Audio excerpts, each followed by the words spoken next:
When in a game do you guys bring Jordan Hicks in? At this point, when do you feel comfortable having Jordan Hicks on the mound? For me, you've got to be down by more than 3 runs. 12-0 lead. Oh, no, come on. No. I think you got to be down by more than 3 runs. That was the morning show about 2 months ago, talking about Jordan Hicks and when they feel comfortable using him in a game. Alongside Alex Ferrario and Tanner Hendrickson, I'm Brandon Kiley. You've got BK and Ferrario here on 101 ESPN. Guys, at that point in time, we were all talking about Jordan Hicks as a DFA candidate. We had mentioned, Alex, I specifically had mentioned, just move on. It is time to be done with the Jordan Hicks experiment. Now, I want to start out by saying this. Full credit to Jordan Hicks for getting his career back on track, because the dude has been phenomenal since we had those considerations about whether or not it was time to move on. At that point, it was the middle of May. He had a 7.5 ERA. A 7.5 ERA. And at that point in time, it had been 3 years since he had been a legitimate contributor in a meaningful way in a winning bullpen. Since then, though, he has a 1.9 ERA. Opposing hitters are batting just .210 against him. In 28 innings, he's allowed 22 hits, and he struck out 37. He has been dynamite for the Cardinals at the back end of that pen since the middle of May. And now, according to Katie Woo of The Athletic, the Cardinals are ready to extend him. Because, of course, we all should have seen this one coming. She added this yesterday on The Athletic. With 1 week remaining until the August 1st trade deadline, the Cardinals remain selling, but not rebuilding. The latest evidence is that the team is exploring a multi-year contract extension with prized right-handed reliever Jordan Hicks, who is set to be a free agent at the end of the 2023 season. She went on to say that the two have been negotiating on their individual sides, and that if a deal is not struck by the trade deadline, then Jordan Hicks would be dealt. But the expectation at this point is that Jordan Hicks will be given a multi-year contract extension. Alex, what was your reaction when you saw this news yesterday, given all of the history that we know about locally here in St. Louis? One word: why? With a massive question mark and an even bigger exclamation point. You know, you quoted the line from Katie Woo: with 1 week remaining until the August 1st trade deadline, the Cardinals remain committed to selling. Who? Who do they remain committed to selling? Because now we know that Nootbaar's off the table. Tyler O'Neill doesn't get enough trade value for you to trade him. Maybe we're going to trade Dylan Carlson. We can't trade Tommy Edman or Brendan Donovan. Nolan Gorman's name is just lost. It's MIA. It's like Jose Fermin for the first 4 months of the season. That's not nice. And you've got Jack Flaherty and Jordan Montgomery and Paul DeYoung. So that's what we've come to now. A team that is about as underwhelming as you can ask for. It's one of the worst seasons they've had ever. And we're committed to selling with the focus on 2024, but yet all we're selling is Jack Flaherty, Jordan Montgomery, and Paul DeYoung. Mm-hmm. How is that focused on 2024? And the part for me with Jordan Hicks is, and I'm with you, he reinvented his career this season for a guy that had a couple of bad years. It was the test of the starter, and then it was the closer, and then it was back to the bullpen, and now he's back to the closer role, and he's been phenomenal. One of the best closers. That's why you trade Jordan Hicks. I don't care that Jordan Hicks was willing to come back to St. Louis on a multi-year deal.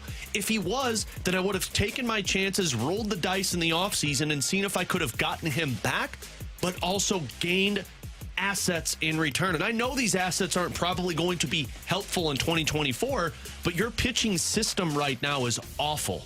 And Jordan Hicks, what is going to be one of the hottest commodities around Major League Baseball at the trade deadline, and you also had starting pitching or outfielders to package together with him to make that return larger. So the question I asked myself when I saw this report was, why? How does this benefit you for 2024 other than we're going to bring back a guy who's been an elite closer this season? But here's a little hint.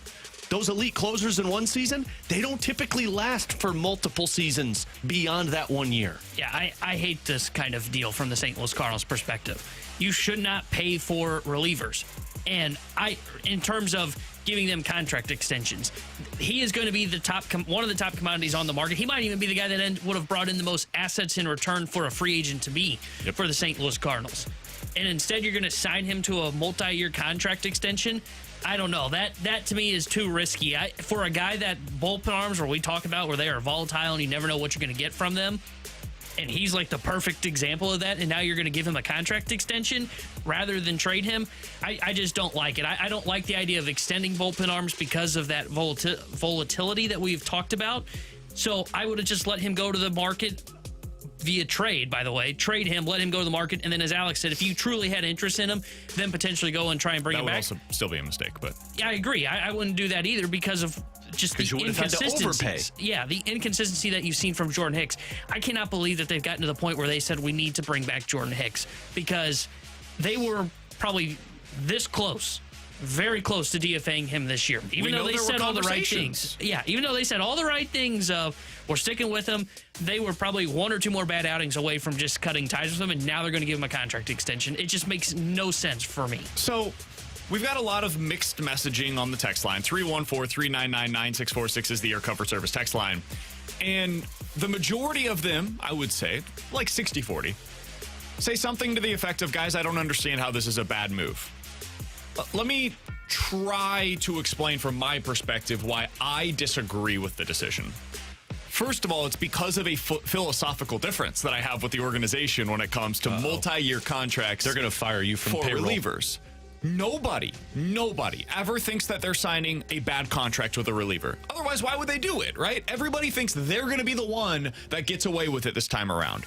But the history is, and this is kind of like talking about running backs, right? The Dallas Cowboys really believed that Ezekiel Elliott was different. He was the guy that was going to be able to make that contract worth it.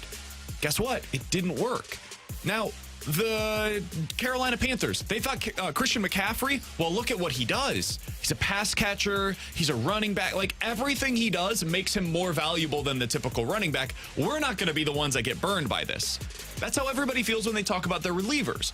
Andrew Miller, man, look at the way that you can utilize this guy. Lefty with that kind of success. No way this burns us. Brett Cecil, look at the success that he's had in recent memory. No way this burns us. And there's a million other examples of this. Teams that sign long-term deals with their relievers because they're going to be different. This is going to be the one that works out. And let's be honest, there have been some that have worked out for teams. It has, at times, been an okay investment. But the vast majority of the time, it does not work out. I've got one guy in particular that immediately comes to mind for me when I think about what the Cardinals are about to do with Jordan Hicks and somebody that just signed an extension with their team last year. It's Rafael Montero. I bet you, this is a guess, but I bet you, because we don't know the terms yet, the contract for Jordan Hicks will look very similar to the contract that Rafael Montero signed last year with the Houston Astros.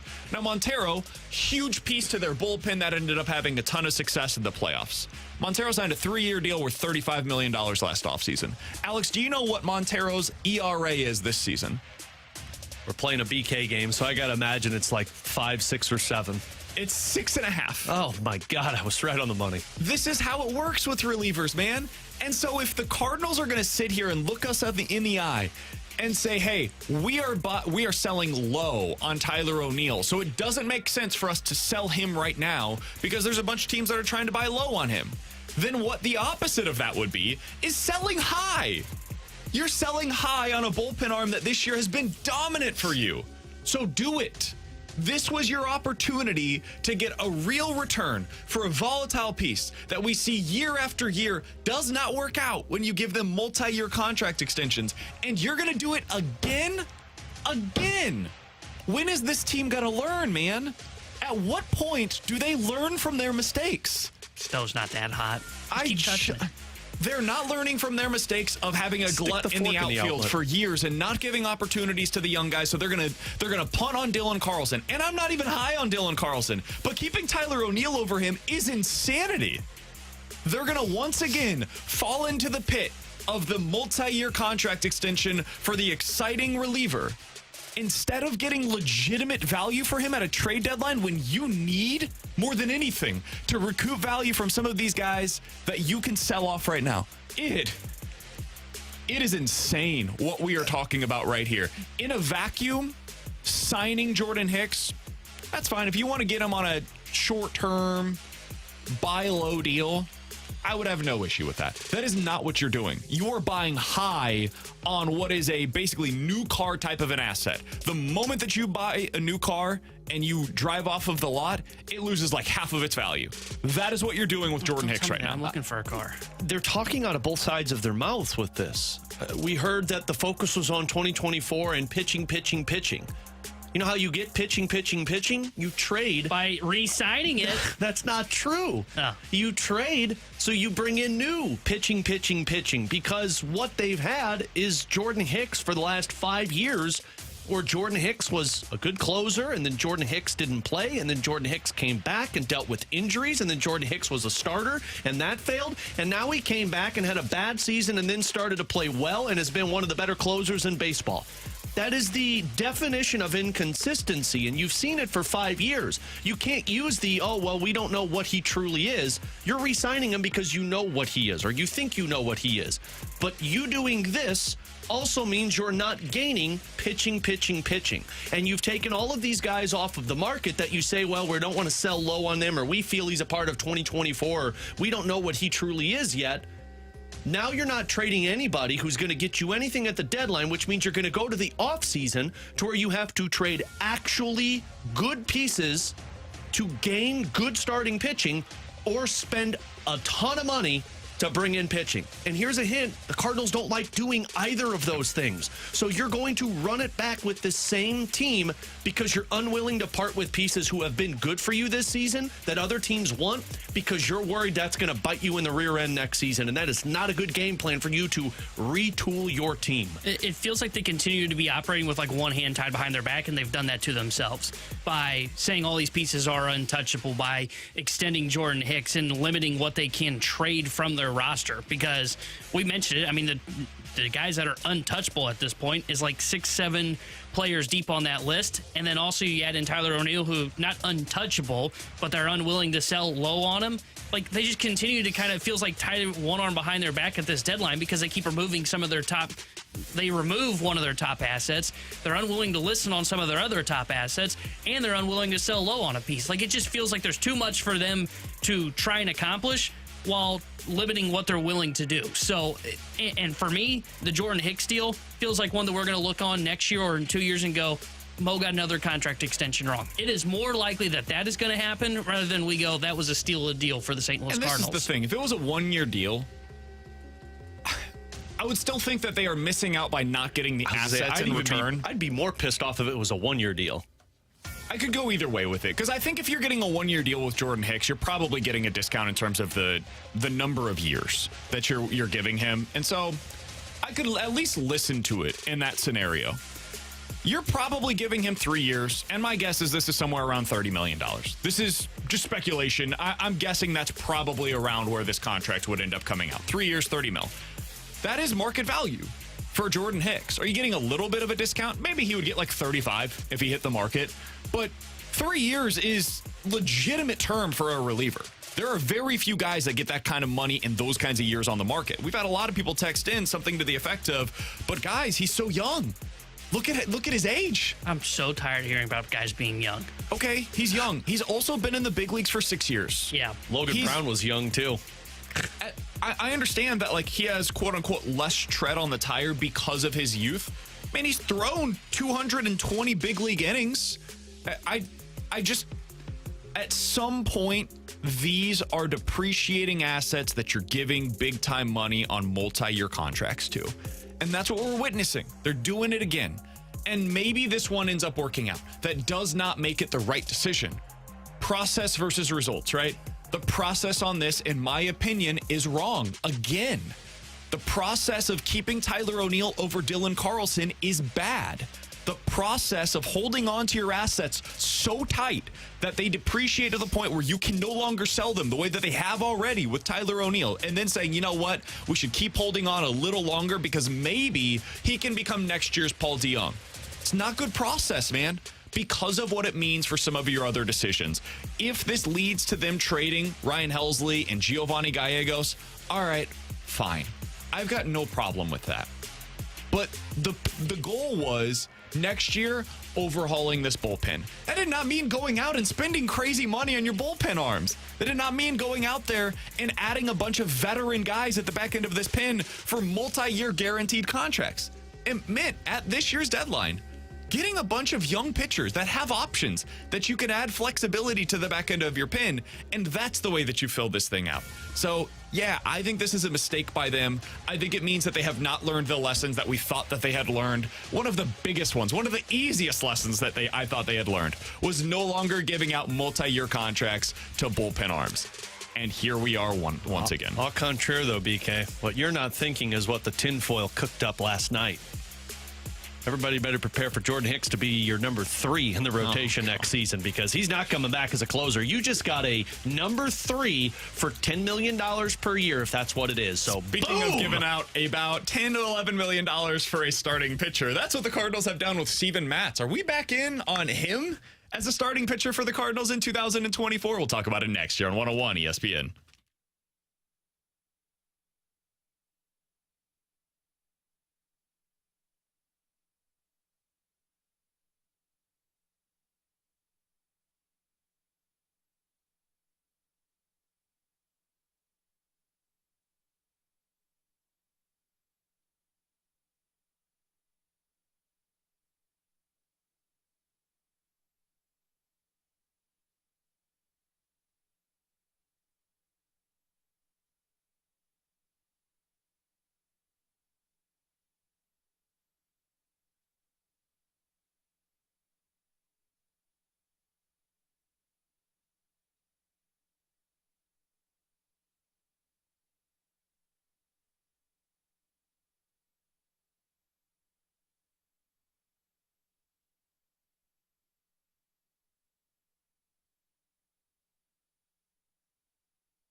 We're right back to more of it. It's BK and Ferrario, live from the Car Shield studio on 101 ESPN.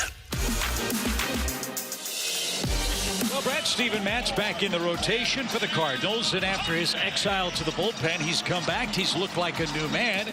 Longoria's down on strikes, got a piece of Contreras on the backswing, and there is the first Steven Matz strikeout, and here it is. He got him, a swing and a miss. Arizona threatens but doesn't break through in the third. Matz gets out of it. Another swing and miss. He's got 5 strikeouts through 4 innings, and he protects a 1-0 lead in a hitter-friendly ballpark. Matz did a really nice job. Changeup was good. Fastball got away from him at times, but attacked the zone and was aggressive. Gave us a shot for sure. That was Ollie Marmol yesterday. Those highlights are courtesy of Bally Sports Midwest. Steven Matz with a really nice start for the Cardinals yesterday. And Alex, since he's returned to the rotation from the bullpen, this is who he's been. He's been a really impressive starting pitcher for the St. Louis Cardinals. Derek Gould had this information in his piece earlier today. Quote, the lefty found his fastball on the go and paired that with his off-speed pitches. He got 15 swings and misses yesterday. He struck out more batters than hits allowed in that game. And it was a season-high 6 innings pitched for Steven Matz yesterday against the Arizona Diamondbacks. He continues. Steven Matz struck out more batters than hits allowed, and he collected his first quality start since May of last year. His 6 scoreless innings brought him down to a 2.1 ERA in the 4 starts since his return from the bullpen. 7 of his 15 changeups yesterday got swings and misses. They only put 4 in play. None were a hard hit ball. That changeup has been a big-time player for him, and late in that game, he used his curveball to great effectiveness as well. Alex, my question to you is this, because I think we're starting to see some signs that Steven Matz is solid again. Good, maybe a little bit exaggerated, but solid again. Average. Is he convincing you that going into this offseason, you can write his name in pen into the 2024 Cardinals rotation? I don't know if he's convincing me, because I still feel like with Steven Matz, it's what it's always been, where you get a good stretch from him and you think that it's right, and then it falls apart.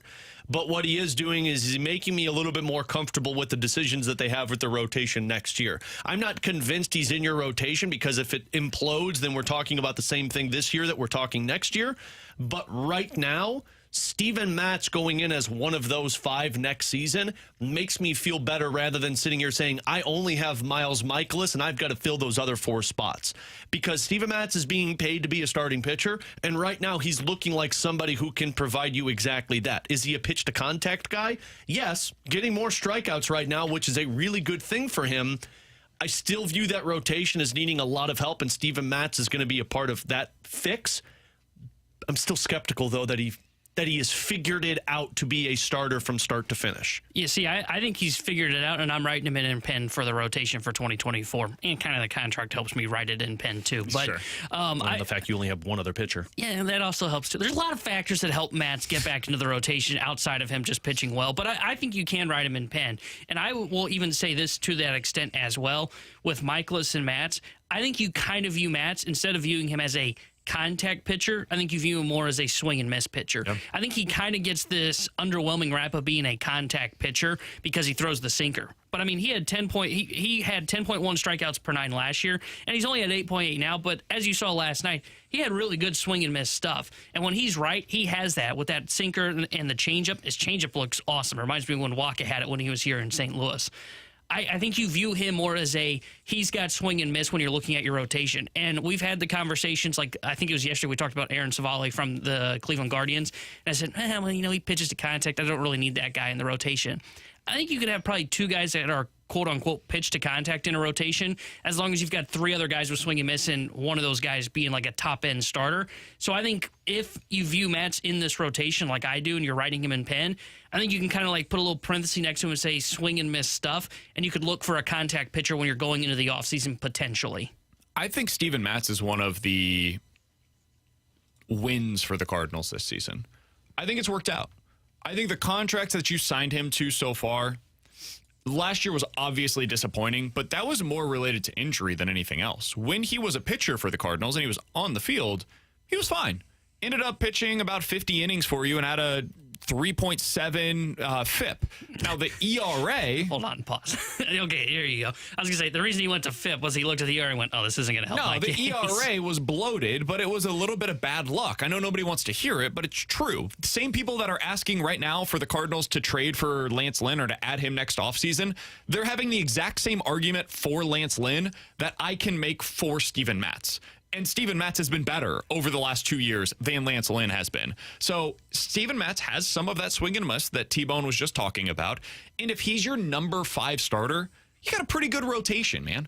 There's a lot of teams that would do some crazy things to get Steven Matz type production from their number 5 starter. So I think you can write his name in pen going into next year. And yeah, you'd rather not have to pay $11 million for that guy. But guess what? When you aren't developing pitchers from within, this is what you have to do. You've got to supplement your roster with players from the outside. So I think you can write his name in pen right now for the 2024 rotation, barring them trading him either at the deadline or going into the offseason. I wouldn't do that, though. I would just keep him around because you have a pretty good idea of what he's going to be next year. My problem with this is where they're writing his name in pen. Because if the Cardinals are thinking... Number 5 or 4 or 5. I think you can make an argument for 4, but 5 is written in pen for sure. I'm wondering if they're writing it as a 3. He can't be. The Cardinals could sit there and say, well, that's $11 million, and he's pitching like a 3 right now, and we only got to go spend the middle of the market for 4s and 5s. I agree with you. And if they do that, we will crush them just as we did in our first segment for what they're seemingly planning to do with Jordan Hicks. But if this guy's your number 5 starter going into next year, I do think there's context that's important because if they surround him with like Sonny Gray and Paxton and a bunch of other mid-tier starters, then like Paxton I'm not will going to be be the ace. thrilled about that. They need a legitimate number 1, and there are very few of those guys available, and they've got to spend big-time money for that, and then they need to add 2 more solid starters. If you do that, and then you have Michaelis and Matz around them, I feel pretty good about that rotation. It's just they actually have to go do that for me to feel good about that rotation. That's where it gets really hard. Welcome to my world where I don't see that happening. 314-399-9646 is the Air Comfort Service text line from the 573. Are you guys insane? Matz has pitched good twice this year. We cannot count on him. Do people... That sounded bad. Hey. Tone. Hold on. It's my bad. I'll be better. What do you think are reasonable expectations from a number 5 starter? That's a better way to ask what I was about to say. What do you people think a number 5 starter should be? With a finger point. I'll narrate it for you. What do you think people should number 5s be? You people need to figure it out. No, but really, like...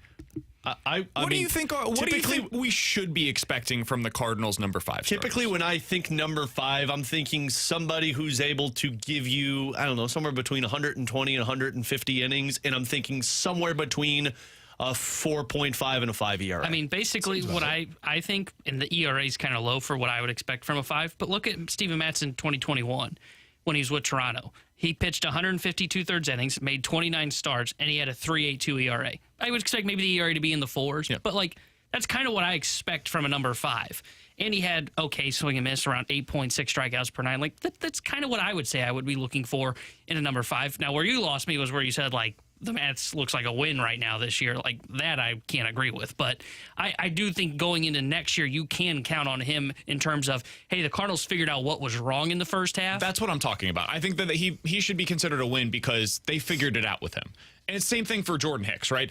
If you're really low on the Cardinals pitching development right now, which is totally reasonable, I think Dusty Blake, if you're looking for the feathers in his cap, it's twofold. It's figuring out what went wrong with Steven Matz on the fly and fixing it in season, and then doing the same thing with Jordan Hicks. Now, the players deserve most of the credit. As is the case when things go wrong, the players deserve most of the blame.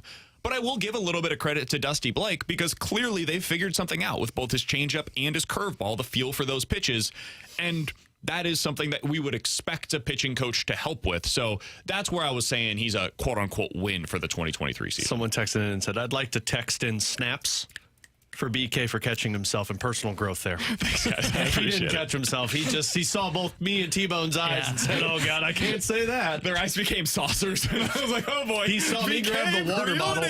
Reel it in here. All right, coming up next, speaking of reeling it in, Dom is back with his rankings of doom, and Alex is very upset about it. We'll talk about it next year on 101 ESPN.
Hey, it's BK. Do you remember that childhood piggy bank that you had, all the satisfaction that you felt as you were finally able to reap the rewards of your diligent savings? Well, with Truehold, you can access your biggest piggy bank yet, your home's equity. You'll start enjoying that retirement that you plan for right now without having to move, and here's how you do it. Truehold will buy your home for its best current value while it remains high, and you get to bank all the cash now while you continue living in your home for as long as you'd like. Plus, Truehold will cover all the property taxes, insurance, repairs, and maintenance too. And since they pay your home's current value in cash, that money is yours to do whatever you'd like with. So start enjoying your home's equity while it remains high by visiting Truehold.com, and you'll be able to discover how much they'll buy your home for today based on its best current value. Call 1-855-300-9993 or visit Truehold.com for the smarter and faster way to cash out on your home's full value without having to move. That's 1-855-300-9993. One more time, 1-855-300-9993, or you can visit Truehold.com.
Tanner Hendricks and here with a Sports Center update brought to you by Saliga Heating and Cooling. Cardinals fall to the Arizona Diamondbacks last night 3-1, and the rubber match of the series is today. 2:40 will be first pitch as Jack Flaherty's on the mound for St. Louis, and Zach Gallen will get the start for the Arizona Diamondbacks. The Sports Center update was brought to you by Saliga Heating and Cooling, an independent American Standard heating and air conditioning dealer.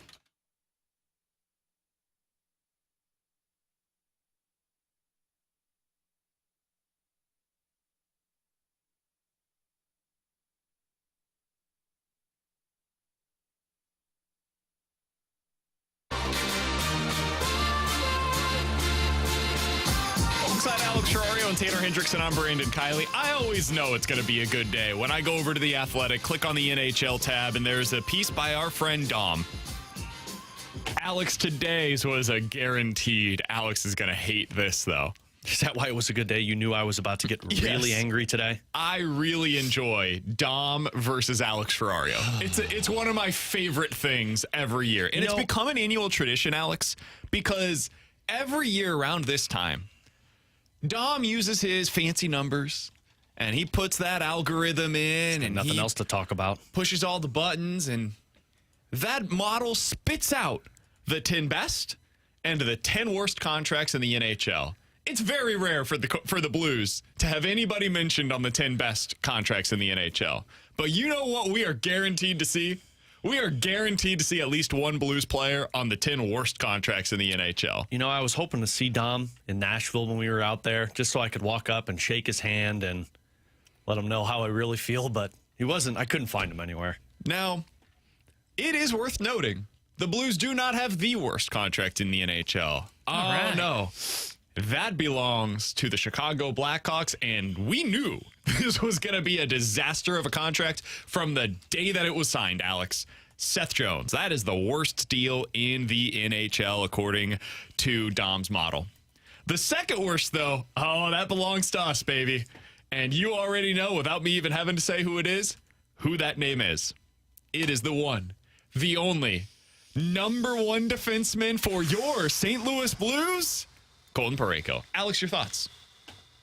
Well, once again, Dom struck out looking like the Cardinals' consistent offense. Our offense is actually pretty good.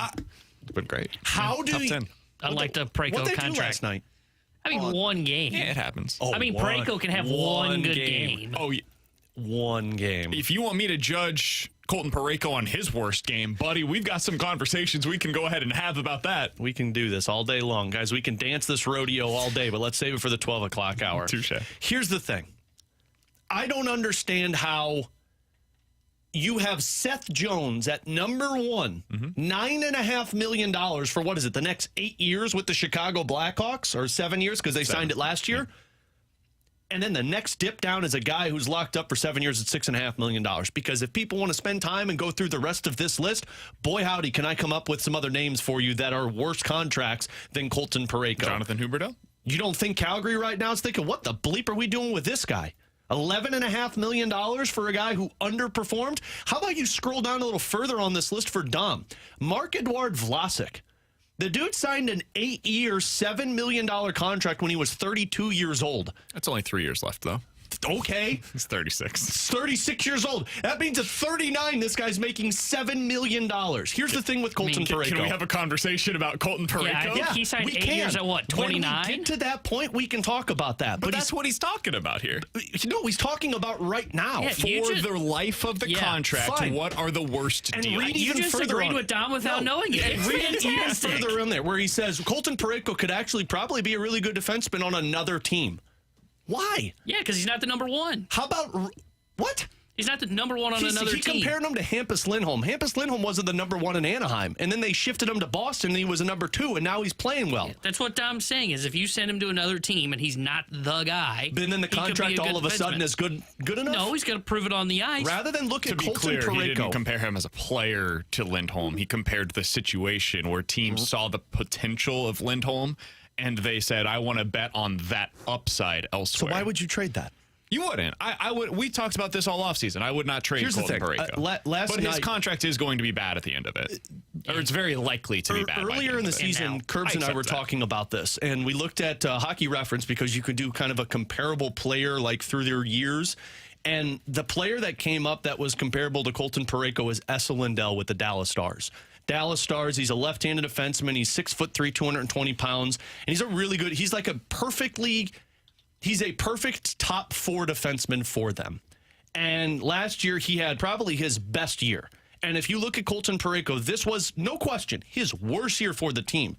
But the year prior, he put together the exact same season that Esa Lindell put together this year for the Dallas Stars. Now, Lindell is 1 year younger, but Lindell is, I believe, if he didn't just get paid, he's going to get paid. Yeah, he's still got 2 more years left on his deal. So what I'm saying Making with 5 this a year. is Colton Parayko, and the reason that I just don't agree with Dom's thing here, and look, I may be the incorrect one, but I'm going to die on this hill with Colton Parayko. I respect that about you. Colton Parayko is getting paid $6.5 million. If you go around the National Hockey League, there are tons of teams that are paying top four defensemen $6.5 million. And that's what Colton Parayko is. Now, yes, Doug Armstrong put the label of him as the alpha on this team. That was an unfitting label to put on Colton Parayko. He was not going to be the alpha. You made the wrong decision moving on from Alex Pietrangelo when you should have kept him and Colton Parayko together. If that was the case, we'd be talking completely differently about Colton Parayko. For $6.5 million for the rest of this contract, as the salary cap just continues to rise, the way Colton Parayko plays, where he eats up 23, 24 minutes a night, he's fast, he moves the puck well, which Dom cited in his article, out of the zone. If you put better players around him, I think you're talking about somebody who is exactly what you paid him to be, a perfectly capable top four defenseman with the potential of being a top pair defenseman. I actually agree with you. Here's the problem. It's the context of the situation that he's in, and this is where I do legitimately agree with you, Alex. This is not his fault, but it is the reality of the team dynamic that he is playing within right now. When you have Colton Parayko at $6.5 million, and you have the rest of the defensemen around him, it looks worse than it is because I don't know that this team can contend legitimately right now.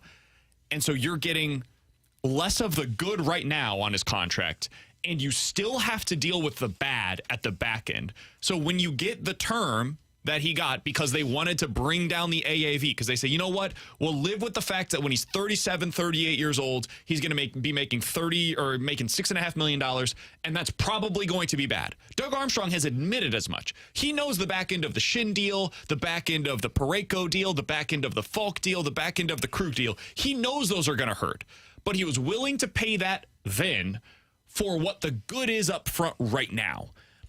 The problem for the Blues is, are they going to be able to extract that good right now? Or are they in a situation where on the front end of this deal, the timelines haven't matched up?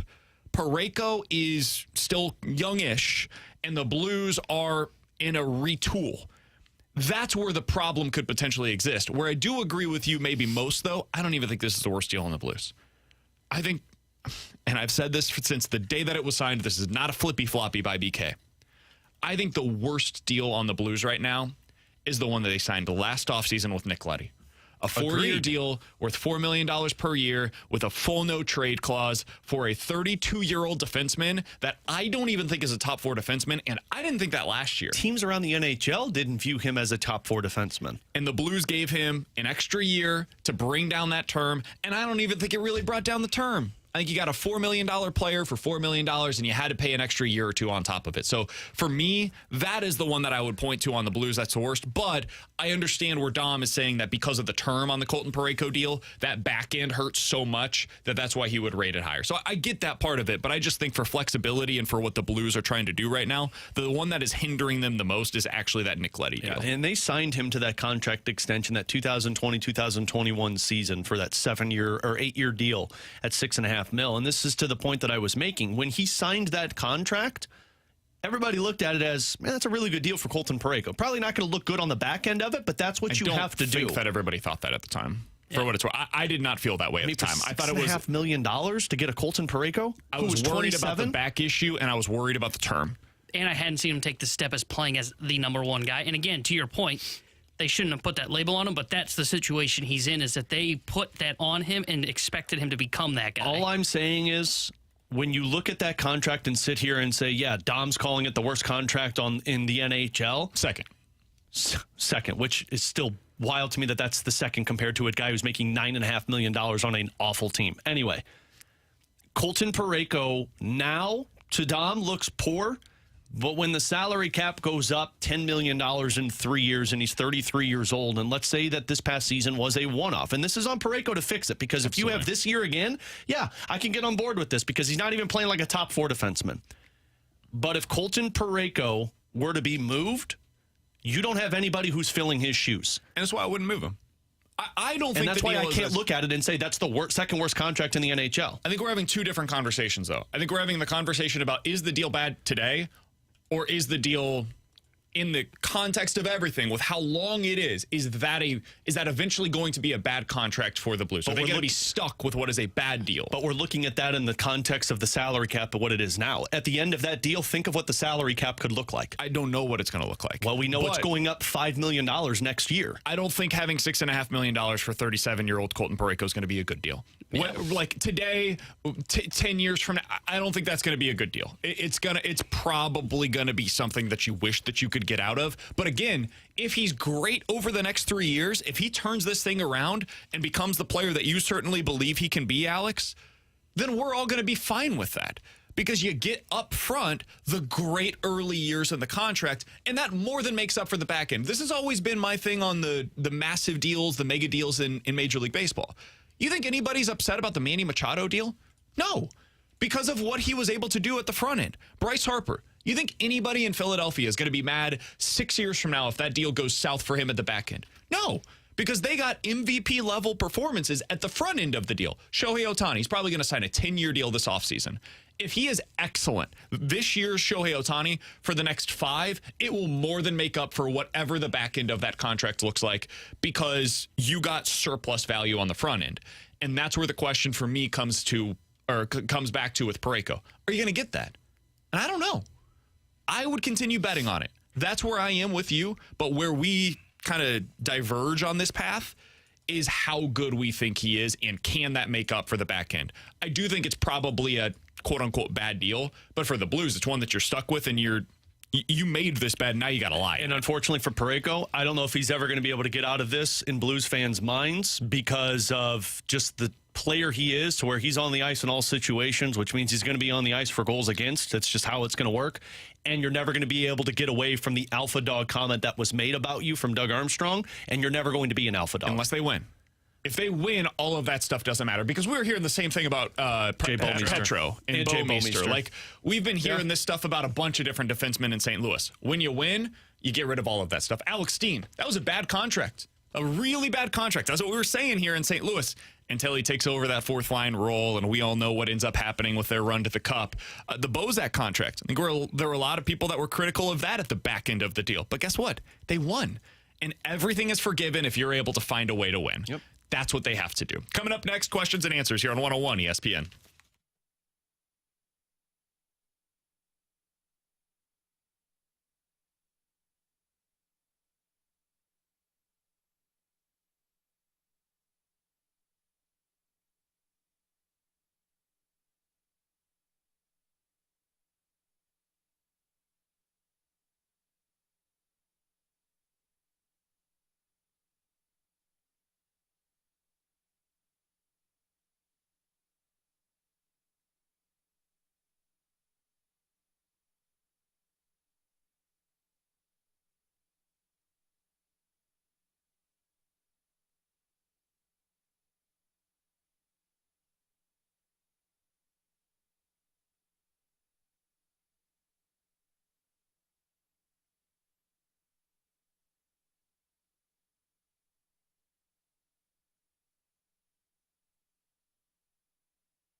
St. Louis. It's BK and Ferrario, live from the Car Shield studio on 101 ESPN.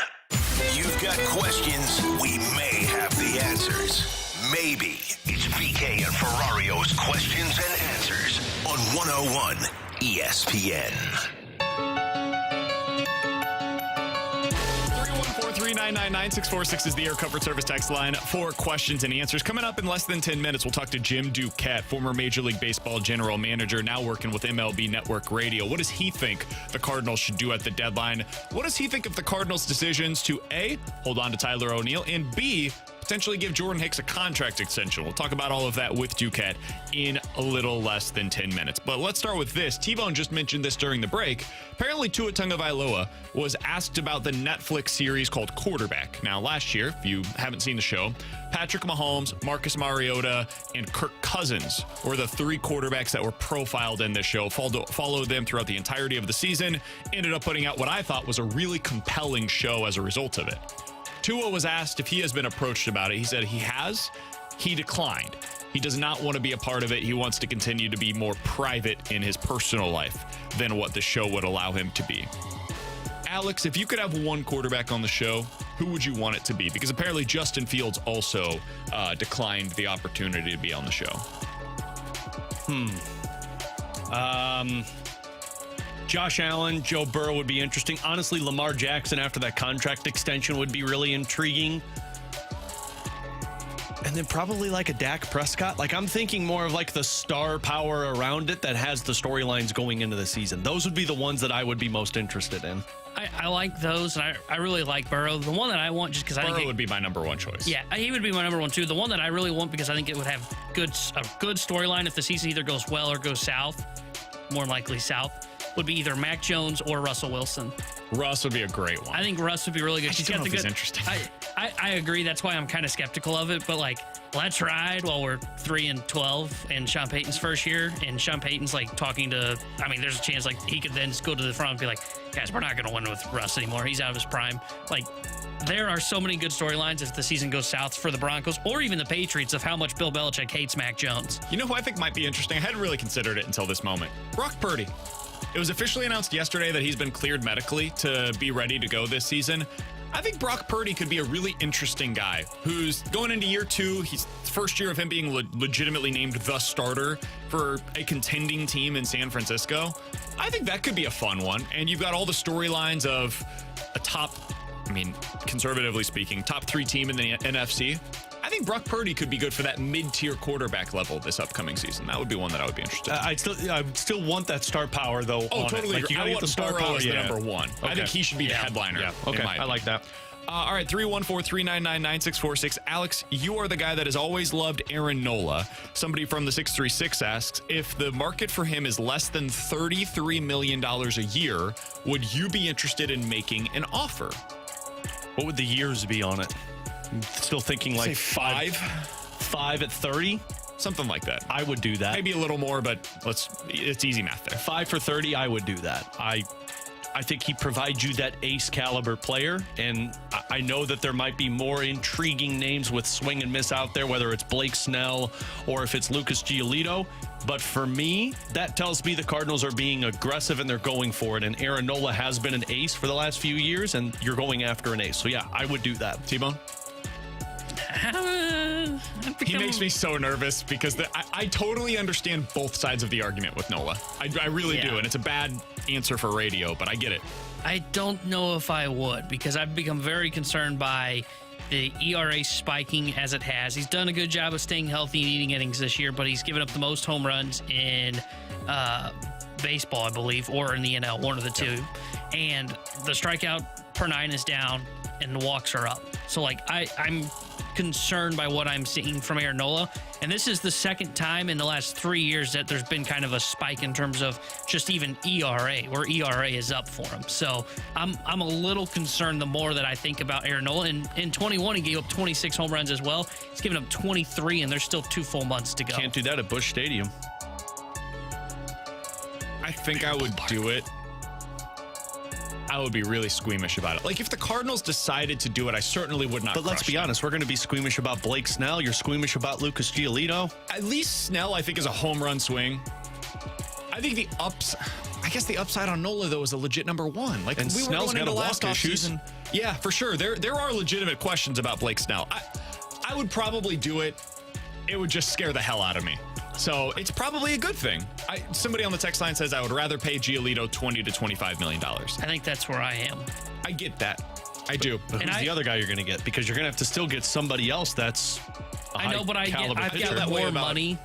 I feel that way also, though, if you get Nola. I Yeah, think and I've you need got two more money, front-end too. guys. More money because I'm spending less on Giolito than I am on Nola. And I think worst case for Giolito is you paid for a 3. Best case, I think he becomes a number 1. I feel that way about Nola, too, though.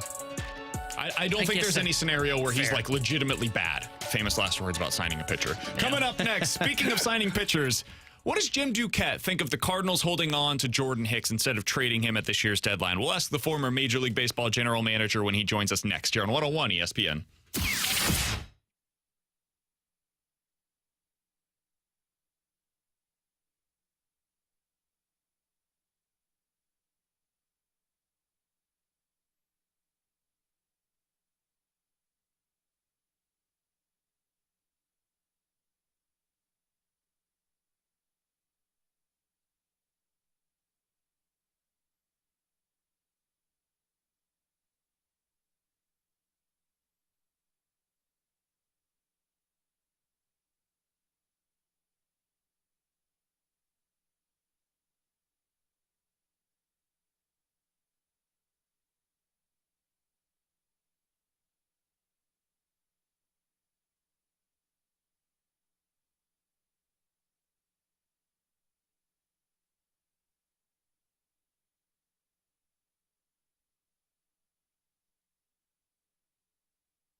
Alex Ferrario and Tanner Hendrickson. I'm Brandon Kiley. As we get closer and closer to the Major League Baseball trade deadline, it's always good to get the perspective of a former MLB GM that's been in that chair, that's had to make these decisions. And that's what we do right now via the 101 ESPN hotline. Jim Duquette, now the co-host of Power Alley with Mike Farron on MLB Network Radio, joins the show. Jim, we appreciate the time as always, man. How you doing today?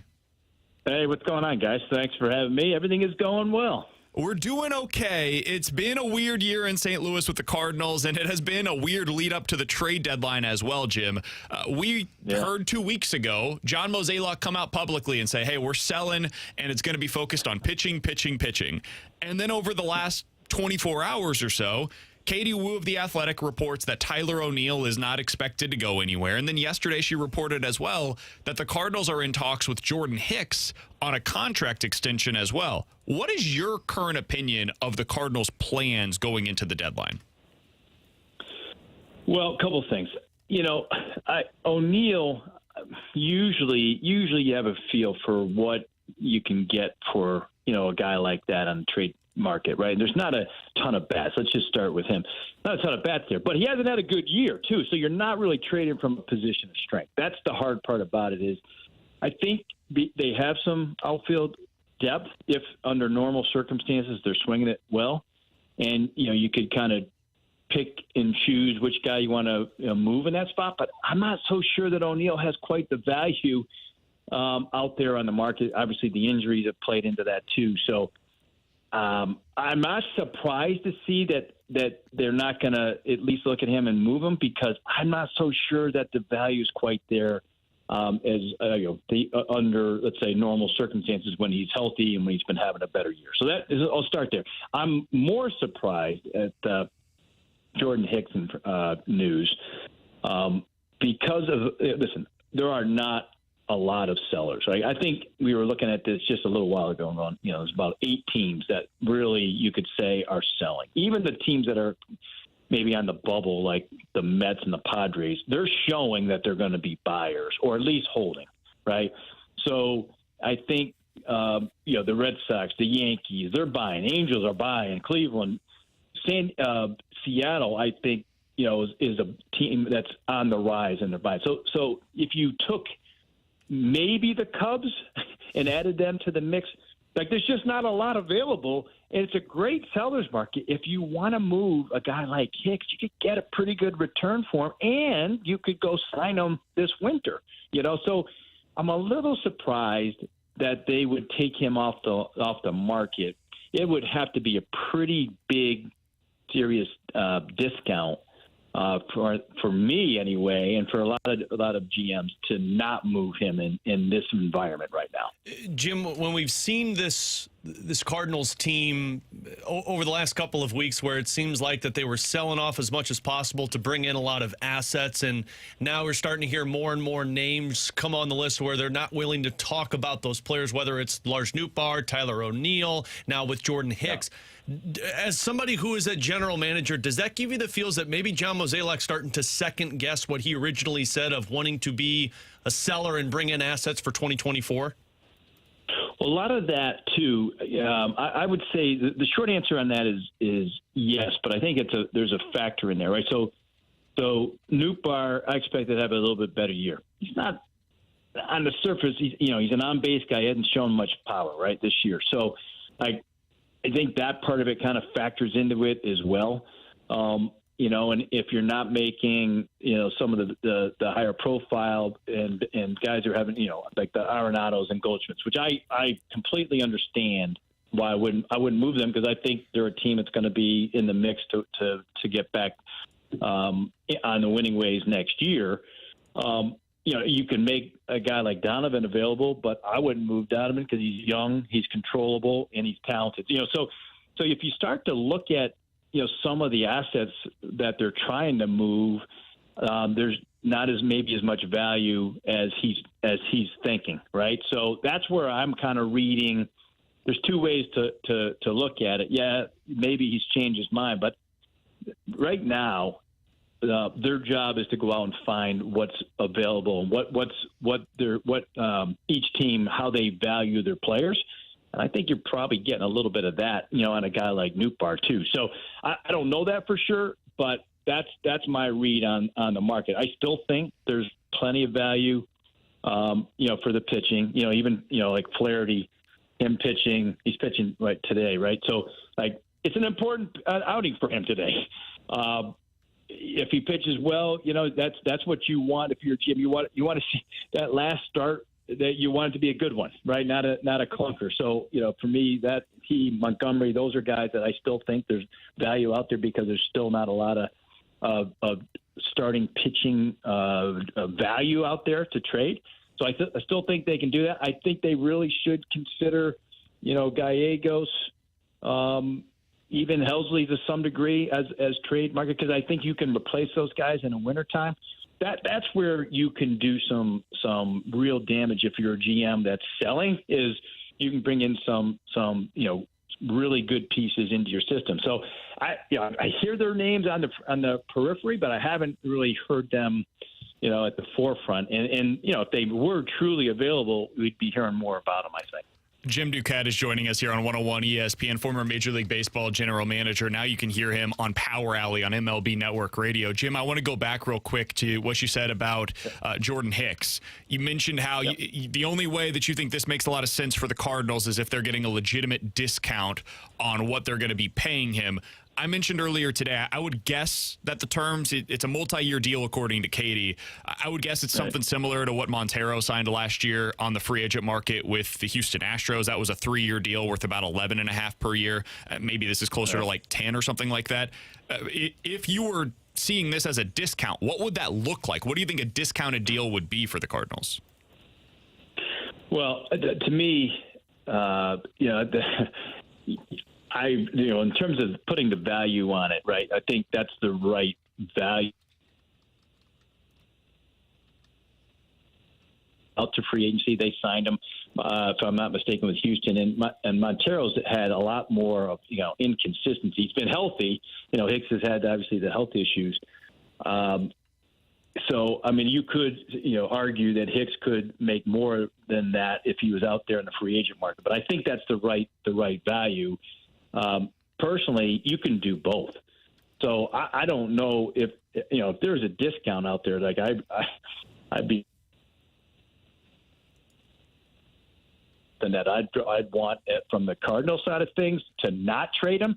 You can pay that Montero price and get prospects into your system. I don't see teams paying more than that if he was out there in the free agent market. So that's kind of the way I would view it. Is, boy, it's a number that teams wouldn't pay. And Montero, because of his inconsistency this year, would make you pause a little bit maybe on the market this year. But in the wintertime. But Hicks is a guy that high end velocity. He's going to make a lot of money.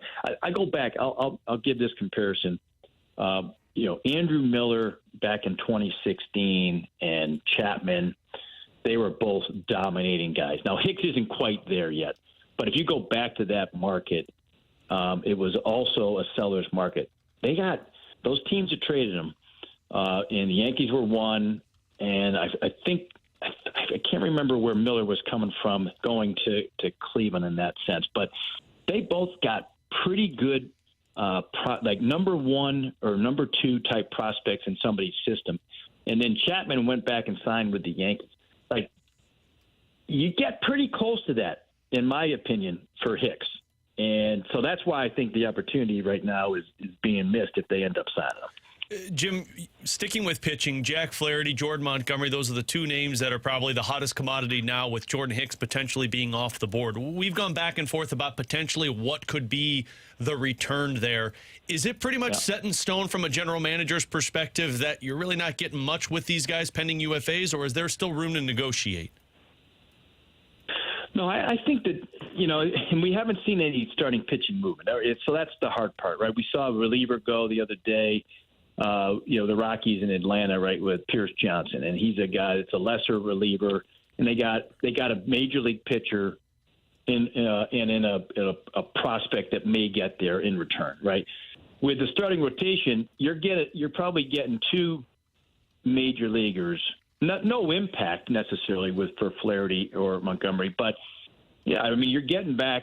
It's not the like last year. You had the best starting pitcher was Luis Castillo, right, going on to Seattle, and they gave up 4 pretty good prospects overall. So it's somewhere in between there, But I think it's realistic to think you got, a certainly for those two guys, a top between 7 and 10 prospect any team, and then another top 20, and then maybe a third. So it really, in my mind, looking at it, until we see the market set, I think that's a reasonable ask. And if somebody were to meet it, you could see that getting done. So I'm really curious what they end up getting. And I know Montgomery has pitched better, here on the season, but I think the industry really looks at him as a number 4 type starter.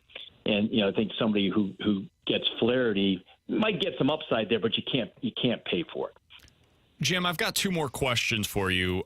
One on the Seattle Mariners, because they have been a team that's been connected to the Cardinals for a few months now. They've just got so much pitching on their major league roster right now. I don't know that they're going to be willing to trade any of it. But if they were, Jim, and you were in John Mozeliak's shoes, and they said one of Gilbert, Miller, or Wu is available via trade. Again, I don't know if that's going to be the case, but operating under that hypothetical, what do you think a reasonable package would be from the Cardinals to acquire one of those starters? Boy, I think that's a tough one, right? So if let's just take, let's take Gilbert, who's the more established guy, right? And he's a 3-pitch mix, and he's probably a number 3 type starter. I mean, it's going to be expensive. I don't view the Cardinals in their system. And again, Jerry DiPoto last year did it with Luis Castillo. Not that I'm comparing Gilbert to Castillo, but there's more years of control, and I do think that there's upside for him to be, a number 3 or even a number 2 type starter. So that price tag to get one of those guys is so expensive, and the prospects, I don't think personally the Cardinals have enough depth to go get them. Could you do it with major league pieces, Jim? Like we're talking about like Gorman or Donovan or Nootbaar. Could you put together a package that surrounds, a headliner of a current major leaguer from the Cardinals? That might be the only way, right? I think, the outfield situation, or like you mentioned with Gorman, and like Gorman's an interesting fit because they, might view him better, from a let's say a DH / second base type, right? Than maybe how he's looked this year so far defensively. But I think you might have to go that route, and Gorman would have to be one of the.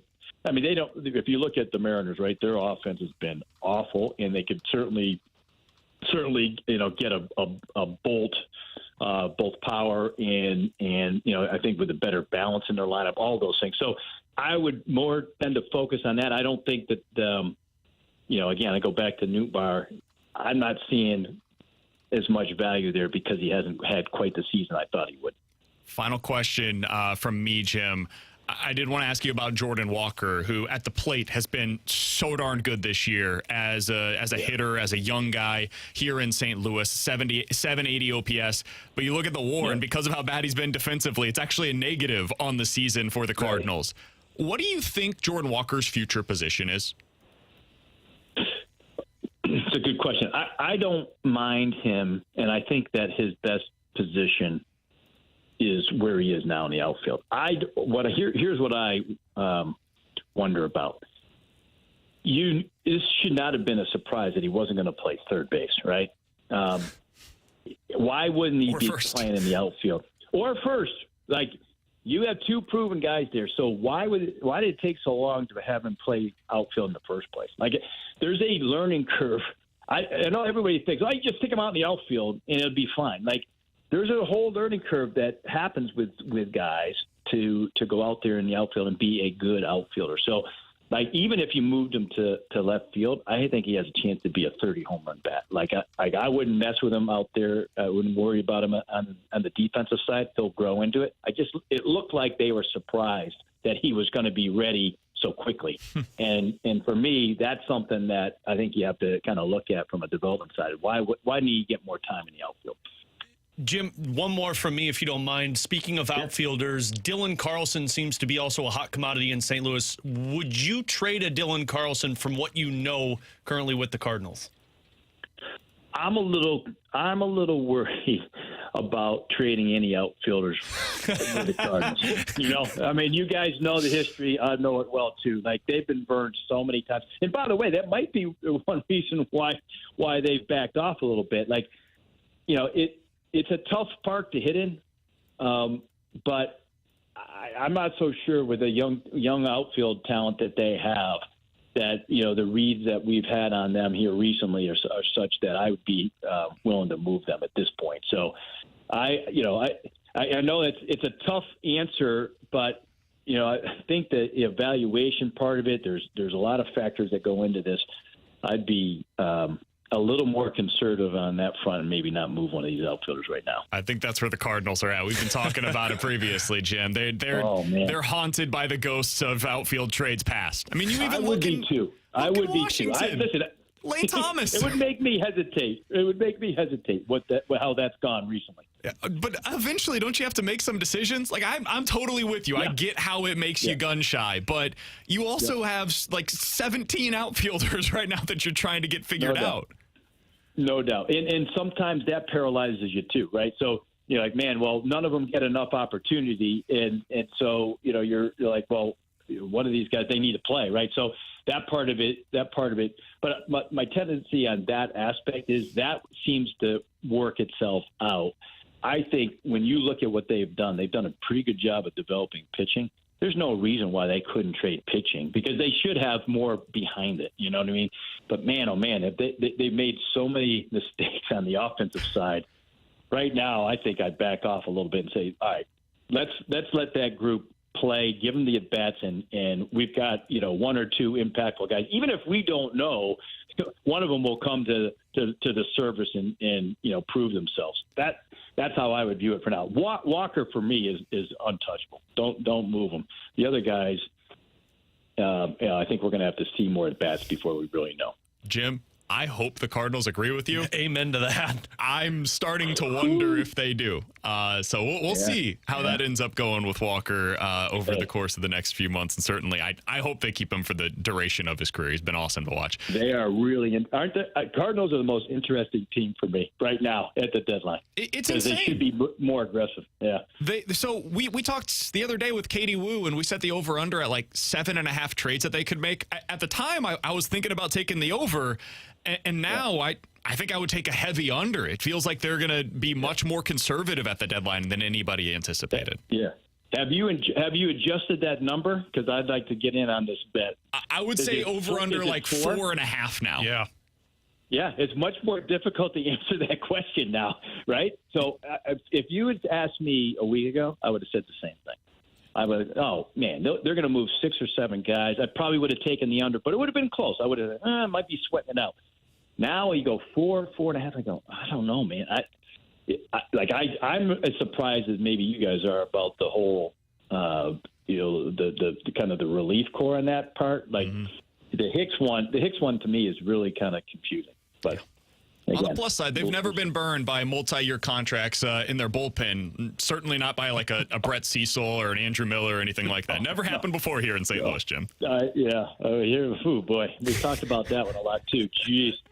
Jim, appreciate the time. Nor starting pitchers recently either, right? Yeah. It just is always coming up daisies for the Cardinals these days, Jim. Long-term contracts for pitching. It's gone super well here in St. Louis.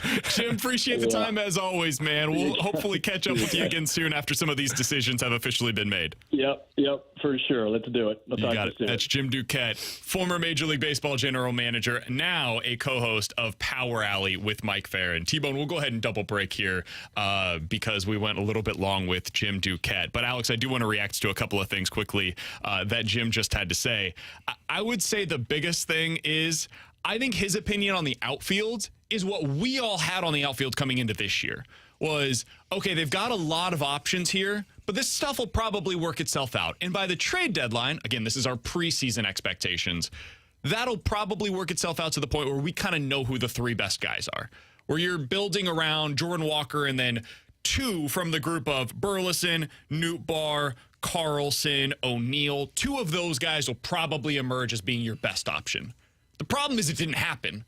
Now we are every bit as jumbled, and maybe even more so than we were coming into the season with the outfield, and that's why I think they needed to and still need to go ahead and filter through some of these options at the deadline. Yeah, I mean, I understand what Jim's saying of the Cardinals being scared still because of Randy Arozarena and Adolis Garcia and Lane Thomas and all these guys of not wanting to trade these outfielders. But like what he said at the end there, at some point you do have to make a decision, and the Cardinals have way too many names for too little positions. And if Jim's got that mindset that we were second guessing of, well, Jordan Walker needs to stay in that position.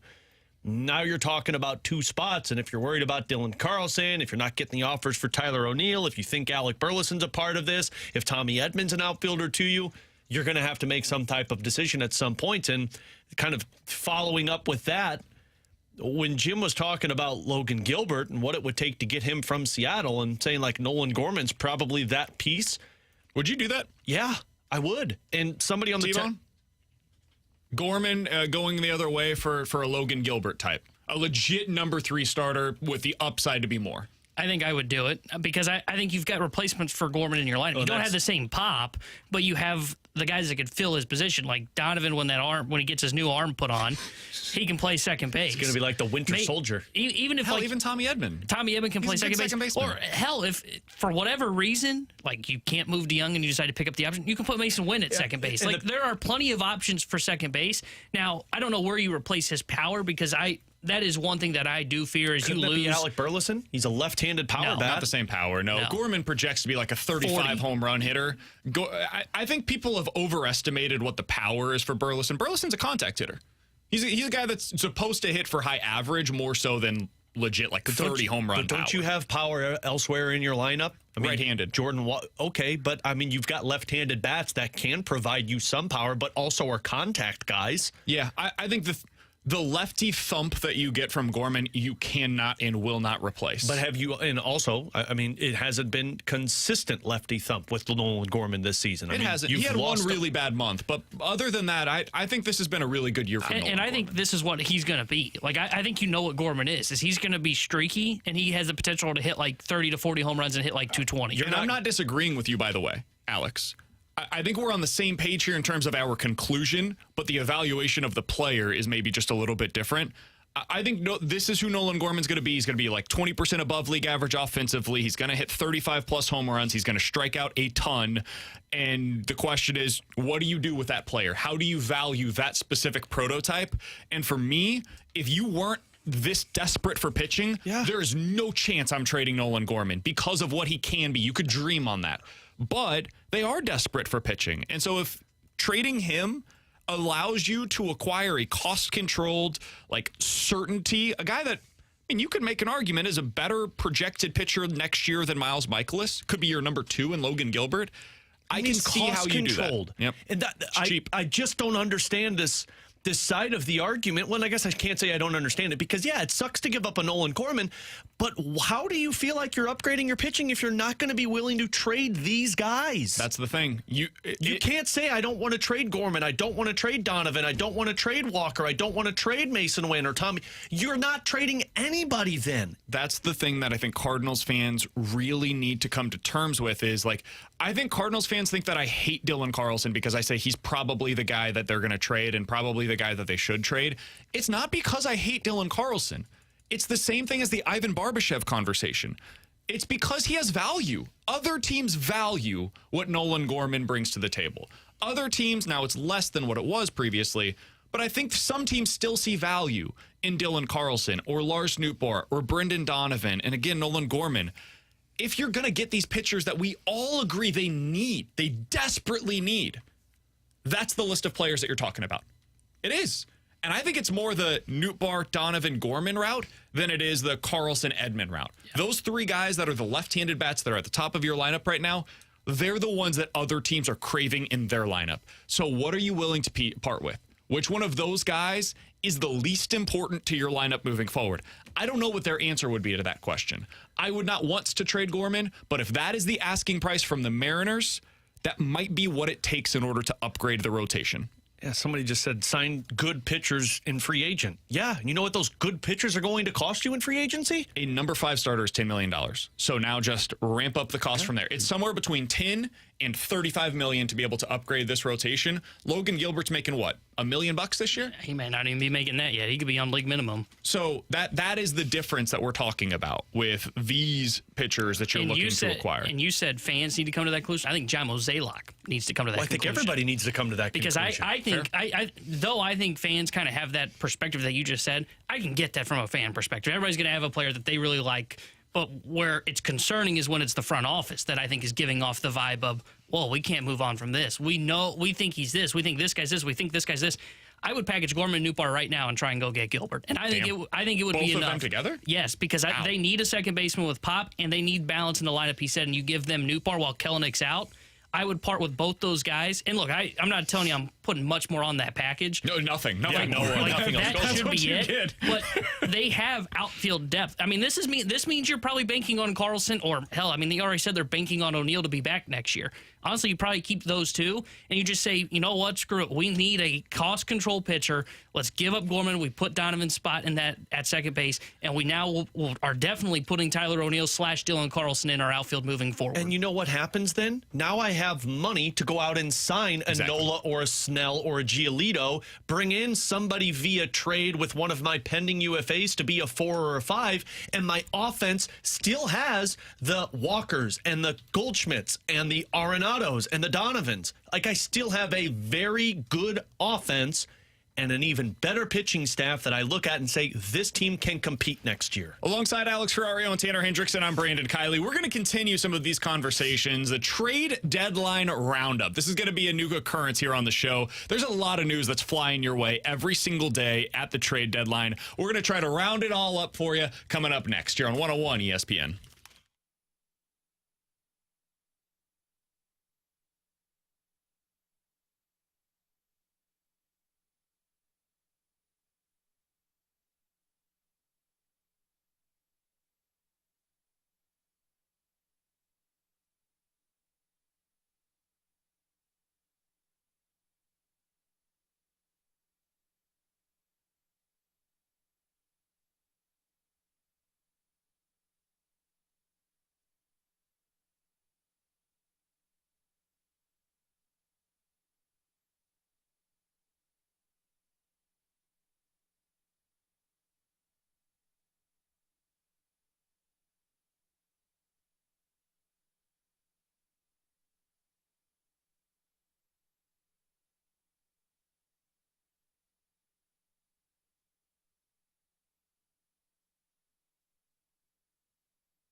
1-4-399-9646 on the Air Comfort Service Heating, Cooling, and Insulation text line on 101 ESPN.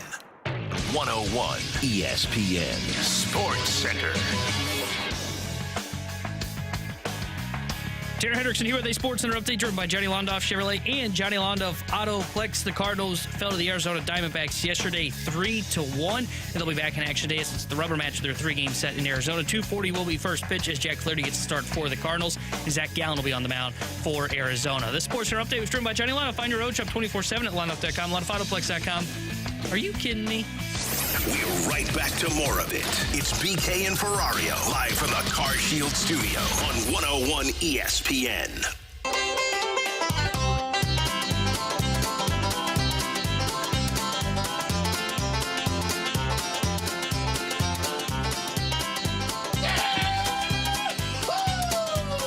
It's time for a trade deadline roundup here on 101 ESPN alongside Alex Ferrario and Tanner Hendrickson. I'm Brandon Kiley. This is going to be a new theme for the show each and every day. We're going to round up all the news around Major League Baseball, Alex, to give you in my boots. the latest with your St. Louis Cardinals as we get closer and closer to the 2023 Major League Baseball trade deadline. I'll be your Huckleberry. I feel like that was a little different. That's not. No, it's a Western. Yeah, we're at the trade deadline. Mark Twain lived on the Mississippi. Draw, partner. All right, let's start with our first bit of news. This comes from Katie Wu. The Cardinals front office is actively listening on offers on an array of players, with Jordan Montgomery and Ryan Helsley headlining the interest from inquiring teams. She adds that the likelihood of Tyler O'Neill remaining with the Cardinals, my God, editors know, opens the door for other outfielders to be traded, including Dylan Carlson, who the club is leaning towards shopping. Helsley, along with Giovanni Gallegos and Chris Stratton, are generating interest as well. Then there's Derek Gould, who added that the Cardinals want to turn their pending free agents such as Montgomery and Flaherty into younger pitchers who can help them as soon as 24 or 25. They're also fielding interest on Ryan Helsley, Chris Stratton, and Jordan Hicks. Alex, if you had to put together a list today of the players that you actually think will be traded at the deadline, who do you think that would include? Jack Flaherty and Jordan Montgomery. And? Nope, that's it. That's the all? list. And anybody's like, what about Paul DeJong? Guys, if people are buying low on Tyler O'Neill, people are really buying low on Paul DeJong. And the Cardinals are saying, well, we'll just keep him because, hey, we're still in this in You'll the see NL Paul Central. DeJong back at the saloon. If you ever want a frame of thinking that the Cardinals have, how about this for you? We're not going to trade Jordan Hicks because he's pitching well and he's going to be a free agent. Let's re-sign him, and instead, let's trade one of our bullpen arms that's been hurt all season. That's how you trade high, boys. Yahoo! All right, my list would include Jack Flaherty, Jordan Montgomery, Chris Stratton, and Paul DeJong. I do think DeJong will be gone. I think there's some market value out there for him. I think San Francisco is looking for a shortstop based on what Sayers wrote today on The Athletic. So I think DeJong will be dealt. I think Stratton's gone, and I think the two top starters for the Cardinals, and I'll also throw Carlson's name in there. I think they're going to package Carlson with one of the starters and send them to New York. That is my kind of bold guess right now for the Cardinals trade deadline plans. I think they end up trading Flaherty, Montgomery, DeJong, and Helsley. Say that Those again? four. Flaherty, Montgomery. So your two expiring deals in your rotation, DeJong and Ryan Helsley. Man, I got to be honest with you. I'm starting to wonder if both Flaherty and Montgomery are going to be gone. I think it's entirely possible one of them stays, which is insane. Bring him back. Why not?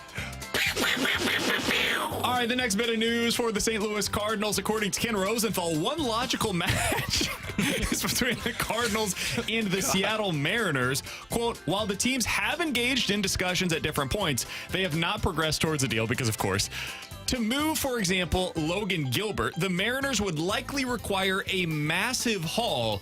An outfielder such as Lars Nootbaar would simply be the starting point for such a package. Great. Start it with Lars, end it with Nolan Gorman.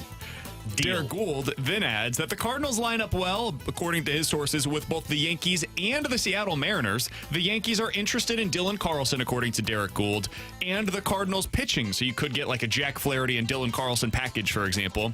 The Yankees have two AAA starters that are interesting for the Cardinals. It's Clayton Beeter, who we've talked about, and Randy Vasquez. Both of them are 24. He adds that Seattle has a major league pitcher like Brian Wu and Logan Gilbert, but a high price would have to be met in order for the Mariners to entertain offers at all. Yeah. And you know what? When it's a high price to meet for a starting pitcher, that means you're getting a really good starting pitcher in return that's helping your team. And sometimes to upgrade your team, you have to pay a hefty price to get somebody that's worth anything. It's why the Juan Soto deal, so many people were like, yeah, why not? Because they heard Dylan Carlson's name. Now, they didn't realize that it was also Jordan Walker and Mason Wynn, but you're getting Juan Soto.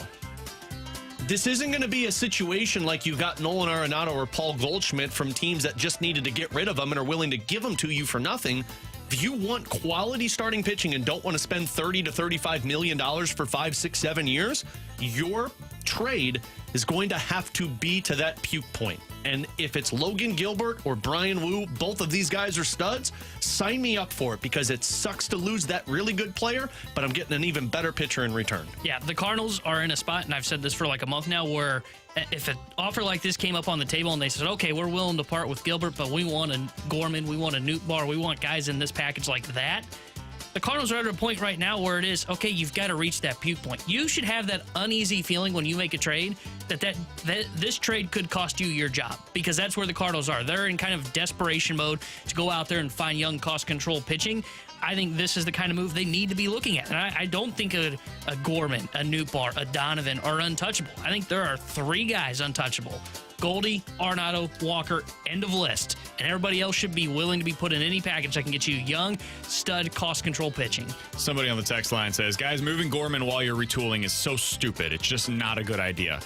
Guys, I get it. I would love to not move Nolan Gorman. You know what you should have done? Drafted better on the pitching side of things. Yeah, you got to develop the pitching. If you don't, this is what you got to do. I would have loved to have not had to trade Sandy Alcantara and Zach Gallen. But you got Marcell Ozuna. Yeah. You've got to make moves to be able to improve in the areas where you are currently deficient.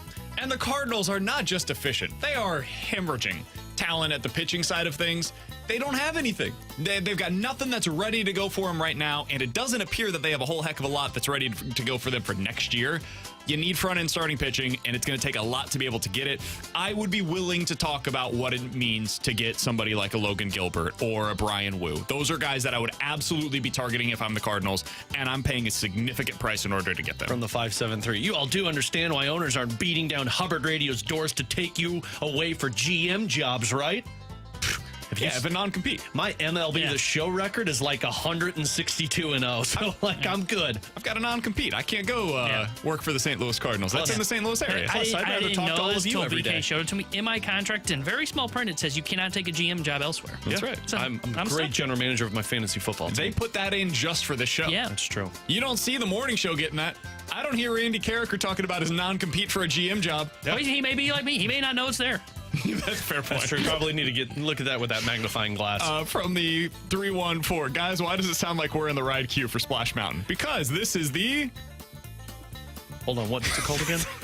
trade deadline roundup. The trade deadline roundup. Woo! Oh! Stick 'em up, partner. All right, final thing here before we get to the junk drawer. Guys, let's get to a couple of pieces of news from elsewhere around Major League Baseball. It sounds like the White Sox are probably going to send Lance Lynn to the Rays. Any thoughts on Lance Lynn going to Tampa? Someone take him so I don't see him here in Lance this Lynn, town. World Series. This town. Not this town, partner. This town ain't big enough for the two of us. You better stick And by 'em the up. two of us, I mean the Cardinals and Lance Lynn. I'm the sheriff around these parts. Yeah, Lynn belongs in Tampa. Good move for Tampa Bay, if that makes sense, because you're getting swing and miss stuff in your rotation. I hate to steal for Tampa Bay. I think they're bringing in a pitcher that's not going to help them, and then he's probably going to pick up his option, and then they're going to be stuck with him. Who wants those 16 strikeouts per 9 innings? I feel like a lot of people probably said that about Zach Eflin as well, and he's been really good for them so far this year. I think it's a good move for both sides. I'll be curious to see what the return is like for the general Lance Lynn. manager against you, Tanner. I hope that deal gets done soon, so that way we have a floor of what the deal should look like for Flaherty, for example. Because obviously Flaherty's better than Lance Lynn, but it's right-handed pitcher that's on a expiring deal most likely for the Rays. So I would be curious to see what the return is. And the final thing here, Padres have, according to Jeff Passan, turned away any trade interest in Blake Snell or Josh Hader. Sounds like they're going to be a buyer, not a seller at the trade deadline. As we just talked about with Jim Duquette, one of the reasons why I think the Cardinals should sell It's because they're like the only one. is because there's so few sellers at the market. The Cardinals and the White Sox should be taking advantage of all of the opportunities that are available to them. The White Sox have Tim Anderson. He should be sold. They have a bunch of Dylan starting Cease. pitching and relievers that should be available at this year's trade deadline. The Cardinals should be doing the same thing, and yet here we are. Yep. As they would say in Western times, I blow that team up like a stick of dynamite. I don't think they say that. Oh, you don't think they said that? Well, they didn't have MLB. There's teams back gold then. in them there mountains. That's what they say. Yeah, there we go.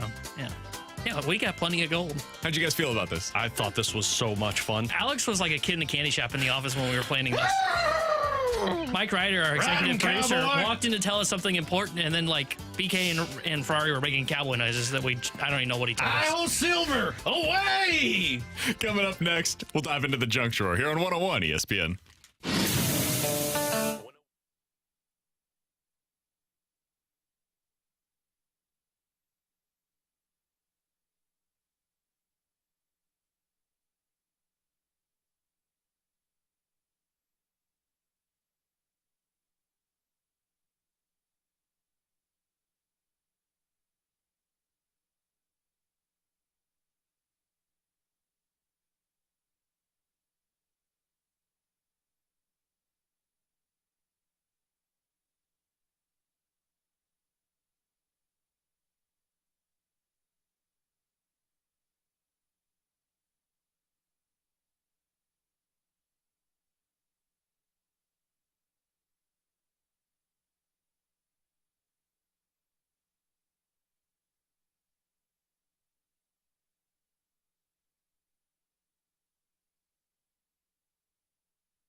101ESPN.com or on your 101 mobile app.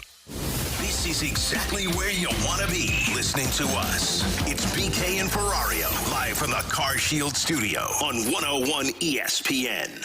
Let's open it up. The Junk Drawer with BK and Ferrario. Brought to you by Fenton Bar and Grill. Best trust wings in Missouri. Dine in, carry out, 7 days a week.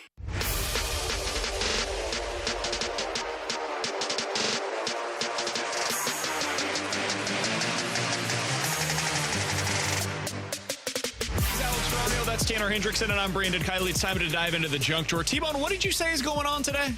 What's going on in this news There cycle? is congressional hearings. Oh. No, that was yesterday. Oh, okay, sorry. We're missing our chance on that again, by the way. There are congressional hearings going on for UFOs. And there are generals speaking right now to Congress. I don't know if it's still going on, but there were speaking to Congress.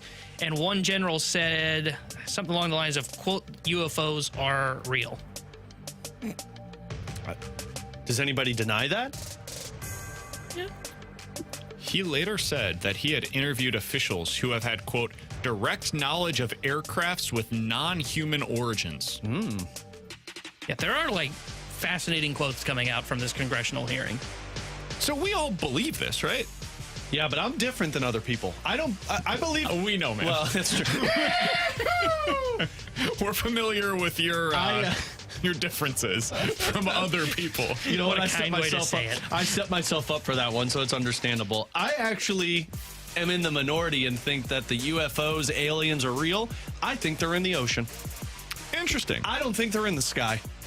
Because there are parts of the ocean that can go unexplored. Like the Bermuda Triangle? So we actually watched a documentary the other night while I was out on paternity leave about this. Have you ever heard of free diving? It's a Netflix documentary that's out right now. There's this lady that essentially the understanding that I have, it's a bare bones basic from this documentary. That's the only understanding that I have of it. But she like dives all the way down. This is not scuba diving. This is like you hold your breath and go as far down as you possibly can. And then you come back up, and sometimes they like black out as they get to the top because of the pressure changes and all that stuff. Free diving, right? Huh? Free diving? Yeah. I wonder if she's met any of these people. Oh, yeah, absolutely. It's As like she gets down closer to the bottom, and she's like forbidden from saying anything. It's like the Sasquatch people. Like, you probably run into Sasquatch a couple of times. You just can't talk about it. Would you be interested in meeting Sasquatch? No. Yeah. You know how much money I'd get if I got him? Well, I'm saying you like are forbidden from talking about it ever again. You're not getting an autograph from him. You're the only one that gets to know. Or go down to the bottom of the ocean and you get to meet these non-humans. No, because I feel like that would destroy me more than it would make me interesting, if that makes sense. Like, I feel like I'd have this information that nobody believes me and thinks I'm a nut, which I feel bad for people that have had these interactions. Like, people have been abducted by aliens. They probably would tell people, like, hey, this really happened. Like, yeah, okay, psycho. And then you got to sit at home and stew on thinking, did it really happen or did I just imagine that? Yeah, well, now that generals are saying they're real, maybe that motto changes. I think all of this stuff's real. I absolutely believe that they're like, I am not self-centered enough to believe that we're the only people here. Yeah. There's no way, man. It's a big old universe. The vastness of the universe. Like, we could have. That's why I think they're in the water. When we get to 420 next year, we'll have an interesting conversation about all of this stuff. I say we spark this argument on high noon tomorrow, boys.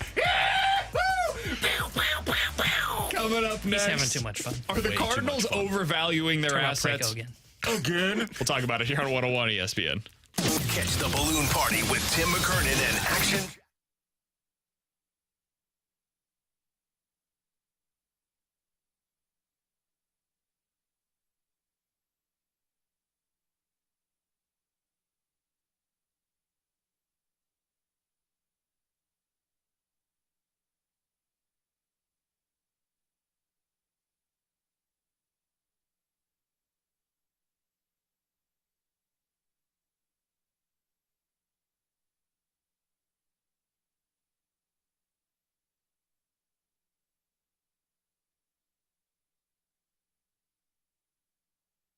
Hey, it's BK, and I've got some exciting news for all of the men in our audience right now. Victory Men's Health has launched a new telehealth site. It's called Victory RX. Men, you can go to VictoryRx.com. Write that down somewhere. VictoryRx.com. You'll get prescribed your ED medication, and they've made this process so easy. You could go to the site. You do your entire consults all via text. You don't got to go through all of those different portals that other sites are sending you to. No. They make it super easy for you at VictoryRx.com. Want to know a little bit more about this tablet? It's chewable. It's got active ingredients with both Viagra and Cialis. With other chewable tablets that are out there, with other pills that are out there, sometimes the dosage is off a bit. It can be affected by the food or the drink that you've consumed in the hours prior. Not with VictoryRx.com. The chewable tablet that they've got for you, it's going to be the right dosage, and it's not going to be affected by any of the food or drink that you consume. So go to VictoryRx.com. That's VictoryRx.com. Play hard.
Alongside Alex Ferrario and Tanner Hendrickson, I'm Brandon Kiley. So can we talk about what we just realized here for a moment for the YouTube audience? I might be out of a job after today.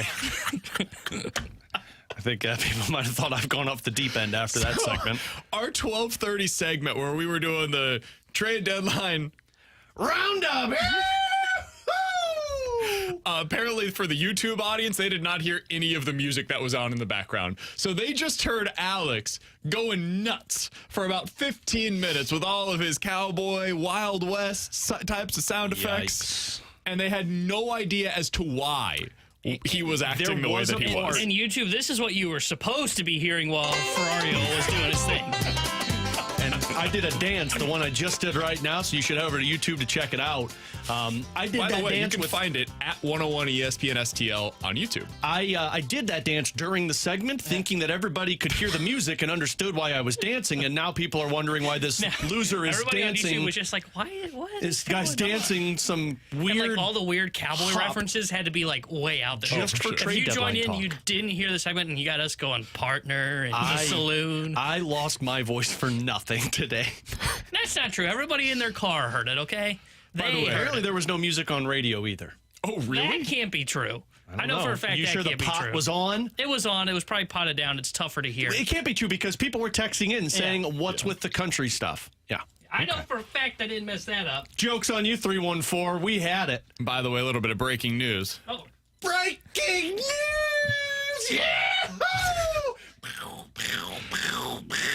Rob Manfred just received a 4-year extension to be Major League Baseball's commissioner until January of 2029. So the Cardinals aren't trading him either right now. He's untouchable. Nope, he's going to be sticking around for at least the next, 6 years. So, well, the good news is baseball's in a good spot. Yeah. Look at this year. I think Rob Manfred has been a horrible, horrible, horrible commissioner for Major League Baseball. he's had a good year.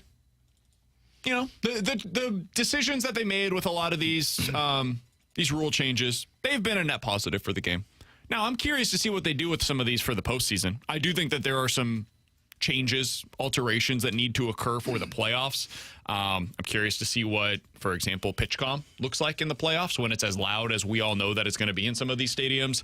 I do think that pitchers should be allowed to have a timeout, maybe multiple timeouts over the course of a game in a postseason setting to be able to reset because of how much of the leverage changes when you get to the playoff setting. So I think there's some stuff that you can change. Maybe there's an extra 5 seconds on the pitch clock, something like that.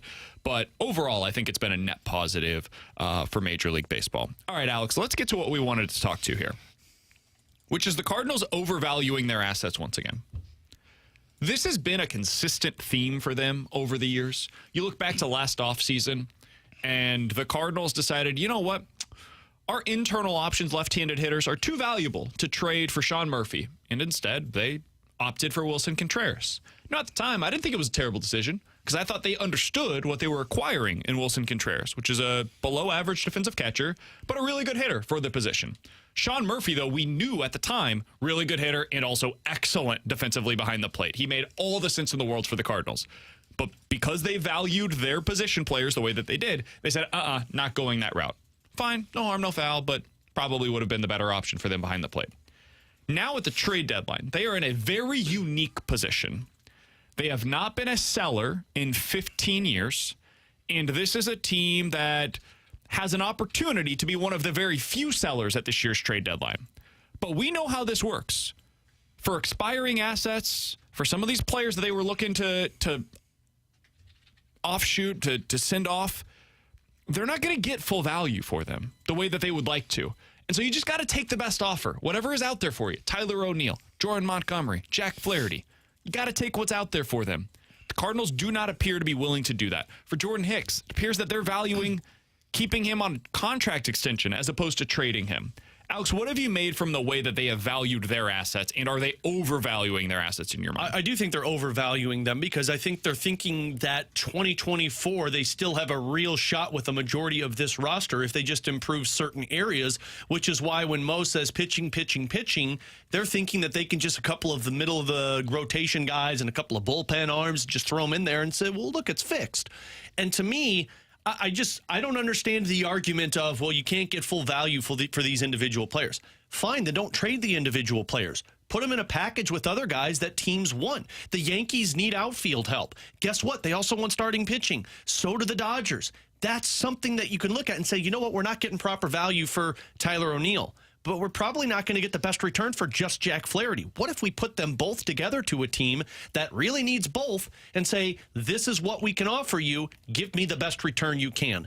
It doesn't have to just be so simple as, well, Tyler O'Neill can't be traded because nobody really wants him.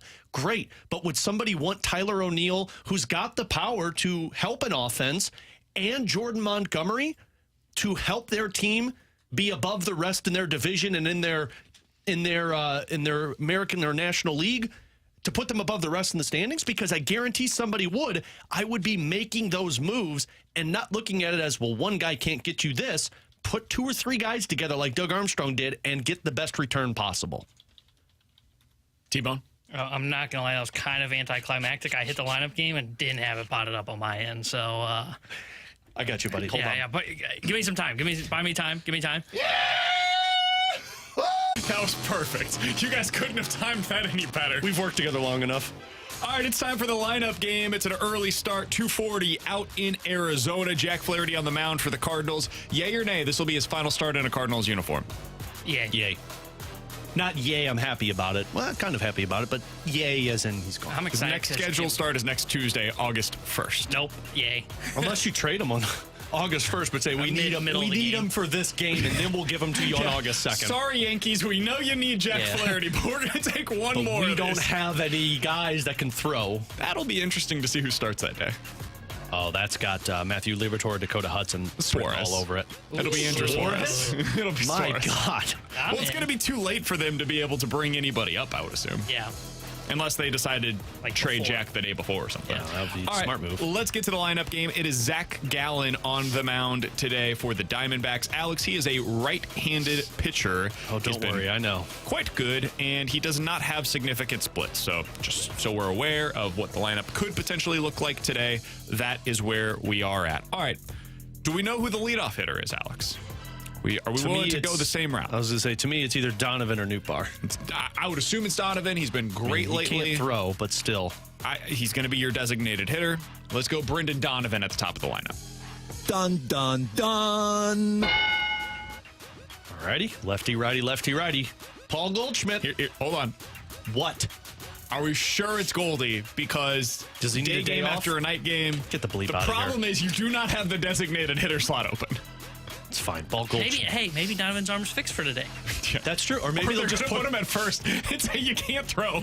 You can't turn two. He's gonna have to field the ball, take it off his hand, it's like his when glove, it's like and when toss it with his left hand. It's like when John Lester was on the mound and they said, just don't throw to the pickoff. Don't try and get him at second base. Who was it that had to throw underhand over? Was it Grichuk who had the shoulder issue? I thought it was Ozuna. Ozuna. It was Ozuna Ozuna. He had to had hand the it. ball to the guy next to him so he could throw it. Man, the Cardinals are so good. It's amazing that we can reference that.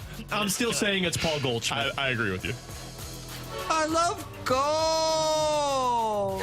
And because the Cardinals are really hyped about Lars Nootbaar, it's got to be him at hit the Well, three he's hole. been in cleanup lately. Why not put him in the 3-hole now?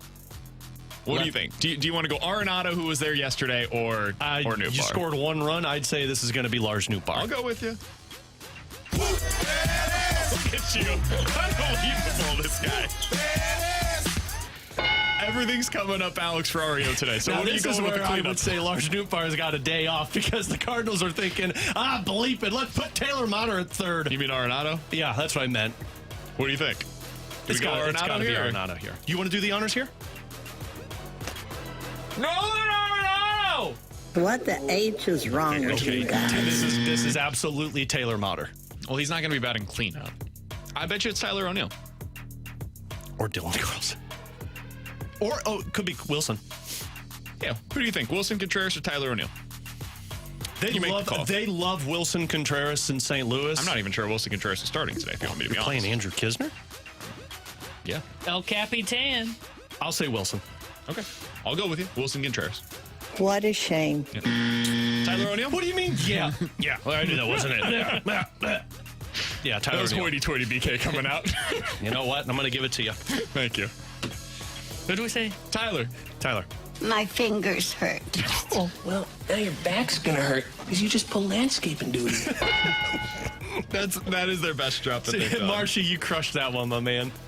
All right, batting fifth. Dylan? No, it's a right-handed pitcher, man. It's Jordan Walker. You sound like Mo. Dylan's got to hit here. Dylan's got to play! It's not Jordan Walker. Why? It's Jordan Walker. No, you know what? Let me take that back. Taylor Motter? No, it's going to be Gorman. I can't believe I missed that Oh, up. yeah, Gorman. Yeah, that's right. There's a storm coming, Ari. Now we go Now it's Jordan Jordan Walker. You are so wrong. Now we go Dylan Carlson. Burleson? Oh, yeah, Burleson would make sense. But who is I guess he's the outfield? Yeah. So what, your outfield's Nootbaar, It Walker, doesn't and matter, dude. Burleson? Don't try to make sense of it. No, because O'Neill's playing, isn't he? Yeah. So Newt's going to be in center. Who's in right? I don't care. Well, it's got to be O'Neill, Burleson probably. or Walker. Maybe Walker gets the day off. I'm going Walker. Did you just Oh, did we just do Walker? Oh, sorry. This is the high noon roundup right now. Okay, Burleson. Man, I knew it. You're so I told you, man. Ryder offered us $100 to get these right, and we This is failed. the worst lineup game we've ever done. Okay, hold on. So we know that Burleson, Nootbaar, O'Neill is in the outfield. Donovan's your DH. Goldie, Arenado. So this is Paul DeYoung. What? No, gotta have a shortstop. Well, yeah, you got 3 more spots. Yeah, but Paul DeYoung's hitting 7th.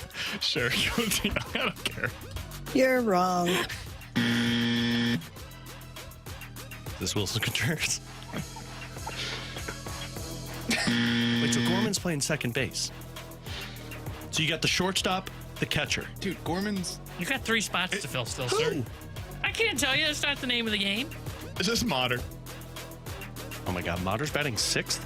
Yeah, 7th, man. 7th? What is happening over there? Dude, I am all over What's the your place guess? right now. It's Mater.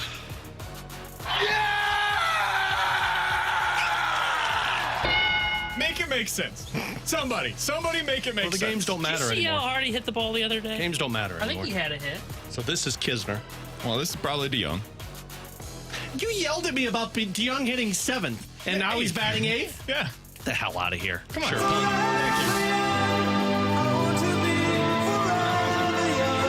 This is all stupid. Go ahead and run it.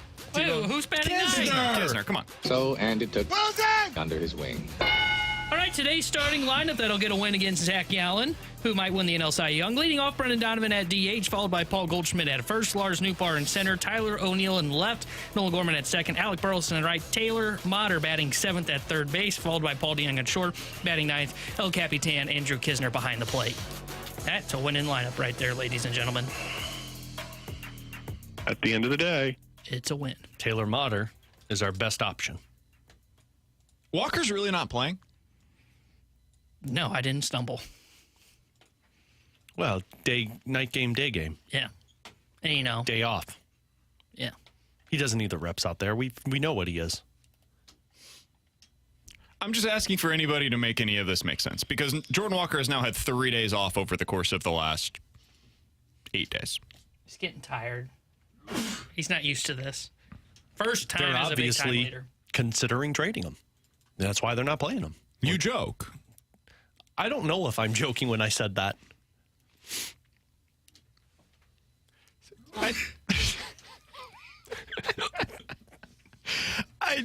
All these cowboy noises. All these cowboy noises have made my nose run. Why are they... Just explain to me this. If you're the Cardinals, why are you playing Alec Burleson over Dylan Carlson right now? there's always time for change. Because they made their decision on Dylan Carlson. Dylan Carlson lost his job before Tyler O'Neill even returned. They made their decision on Dylan Carlson, and now it's just waiting until somebody calls him. My bigger question is, why are they playing Taylor Mater over Nolan Gorman? Well, Gorman's playing. Was he? Yeah, man. Oh. Man, I need to pull up the lineup. That would have been a real question to ask. I need to pull up the lineup now. I need to pull up the lineup now. I hate you guys. Right now, I hate myself. I really don't understand some of the stuff that's going on with the Cardinals right now. Like, it's really baffling. And I genuinely don't know if they like Jordan Walker. This is where he's hitting the lineup over the last week, Alex. Burleson's a lefty, and Walker's a righty. It makes sense. The analytics tell you to do this. He has hit 8th, 6th, 7th, 5th, 8th, and he had started 5 times in the last 8 days. This is what I'd like to hear Mo say about that. That's dumb. It's not good. I don't, like, the thing that he needs is reps, guys. These games don't matter. Has somebody told, and you guys know, Ollie's my guy. I like Ollie Marmol. I think he's a good manager. He doesn't make the lineup. Yeah, I'm going to switch on to that side of the argument now. He does not make the lineup. There is no explanation for this. That would make sense. None. What if he's hurt? That would be one. Then put him on the freaking injured list. No. Richie Palacios is still crushing the baseball in AAA. They forgot he's down. Just like they forgot Vermeer was down there. Well, do you guys have an explanation? They made their decision on certain guys. On Walker? I'm really wondering if Walker's in the same conversation as Dylan Carlson. Katie Wu just doesn't toss that out there. Are they out on Jordan Walker? That's what I'm asking. They should not be. Tanner, answer please. You don't trade him for anybody. Was that what you're looking for? Yeah. I was a little more high pitched. Oh. I can't after yesterday. Hurt myself. Does this lineup make sense to you? No, this lineup sucks. It's a getaway day. I don't care. It's a getaway. You got to get away. Want to get away? They're 45 and 57. They're 12 games under 500. Still a chance, big boy. They have actively told us that they are selling. And Jordan Walker, the biggest thing that he needs, the number one thing he needs, is reps in the outfield. And they have decided, not against Zach Gallen. No, sir. We got a getaway day. We got to get you some time off of your feet, even though you've already had 2 off days in the last week. It lacks any sort of coherent thought. I should see something come from pregame availability from Ollie that says Walker's dealing with something. It has to be. Otherwise, and this if does that make happens, no sense. Then I am A-okay with it. If this is a situation where something happened yesterday in the game and it's just like kind of like Gorman, where it was, hey, he needs a couple of days to take he hurt himself packing. No, Gorman's playing, man. I know. He needs a couple of days to get himself right. Sure, that's fine. But that's the only explanation that makes sense here. And honestly, they should be playing Dylan Carlson in this game too. They should be. And I say that as the guy that doesn't even think Dylan Carlson's going to come back to bite them the way that other people do. But Carlson has started twice in the last 4 games. In the last 1, 2, 3, 4, 5, 6, 7, 8, 9, 10. In the last 12 games, he has started 5 times. Like, none of this makes any sense. It doesn't. It doesn't make any sense. It lacks thought, and this team is making a bunch of mistakes right before our very eyes. Coming up next, 314-399-9646 is the Air Comfort Service text line. We're going to try to gather our breath, and we'll play a game of More Likely to Happen here on 101 ESPN. You write too many harsh things.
likely to happen. They'll figure it out.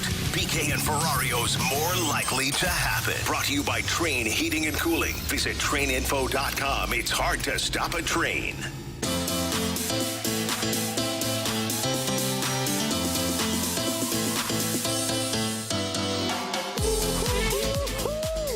Can I mention this on the air? What? What's going on? Oh, dude, don't. Don't. Hey, look, I wasn't convinced about you going to New York and getting your body painted nude and being art. I'm not convinced about this.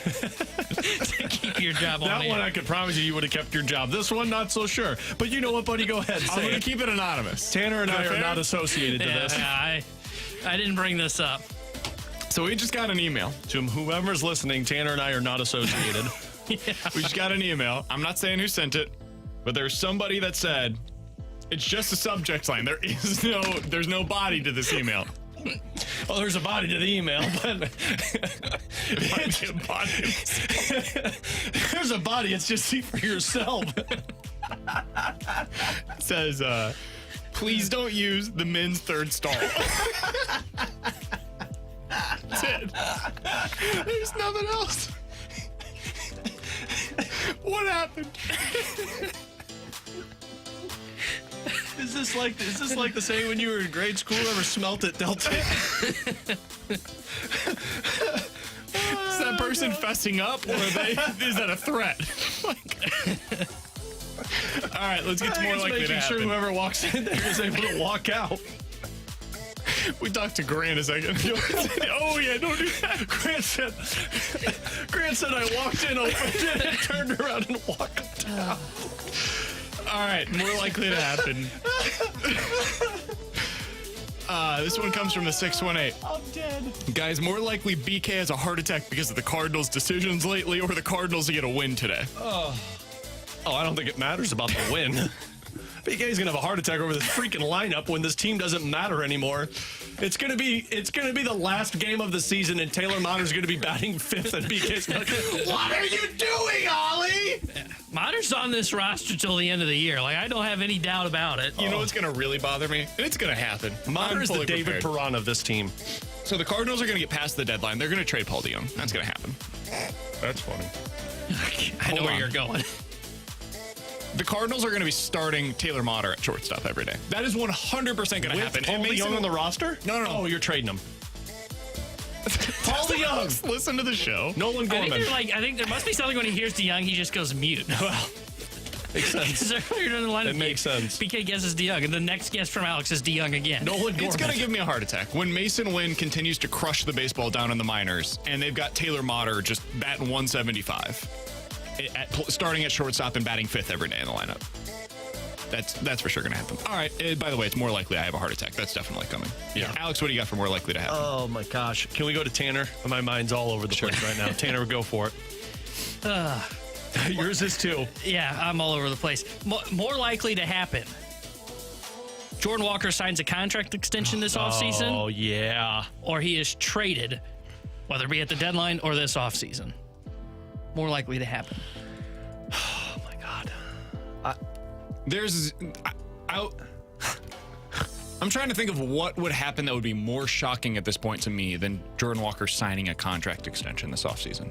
I can't see it. I would be genuinely flabbergasted. What would be more surprising to you? Walker signing an extension or them trading for Logan Gilbert? Walker signing an extension. Wow. Would it? Can't believe I'm saying this. Would it shock you if the Cardinals were more willing to include Jordan Walker in a deal for Logan Gilbert than oh my God, Nolan Gorman? I will be so upset if that's what they do. I don't think they should. But and anybody who would sit there and defend that move, nobody doesn't would understand. Except for the Cardinals, somebody clearly. would. Somebody would say you can't trade Nolan Gorman. He's a left-handed power bat that you don't have a lot of. You can trade Jordan Walker because he's a righty. I can absolutely see somebody defending that. Problem is I just don't. And that's a joke. I don't know how you can get to that point. Like even with you can't play defense and the ball's on the ground. I get that, but I mean, like, even if you trade him, like, filling that hole. Like, I mean, again, this guy has MVP type potential that we're talking about with his bat. Defense, I think I agree with what Jim Duquette told us. It's going to come along. The problem I have with it is it's not like I see another outfielder on this roster that I go, yeah, okay, he's going to replace what I think Walker's going to produce, not just next year, but for the remaining 6 years of control you have with him. Because though they are keeping Tyler O'Neill, it doesn't sound like it's keeping him because he's untouchable. It sounds like they're keeping him because nobody wants him. Oh, my God.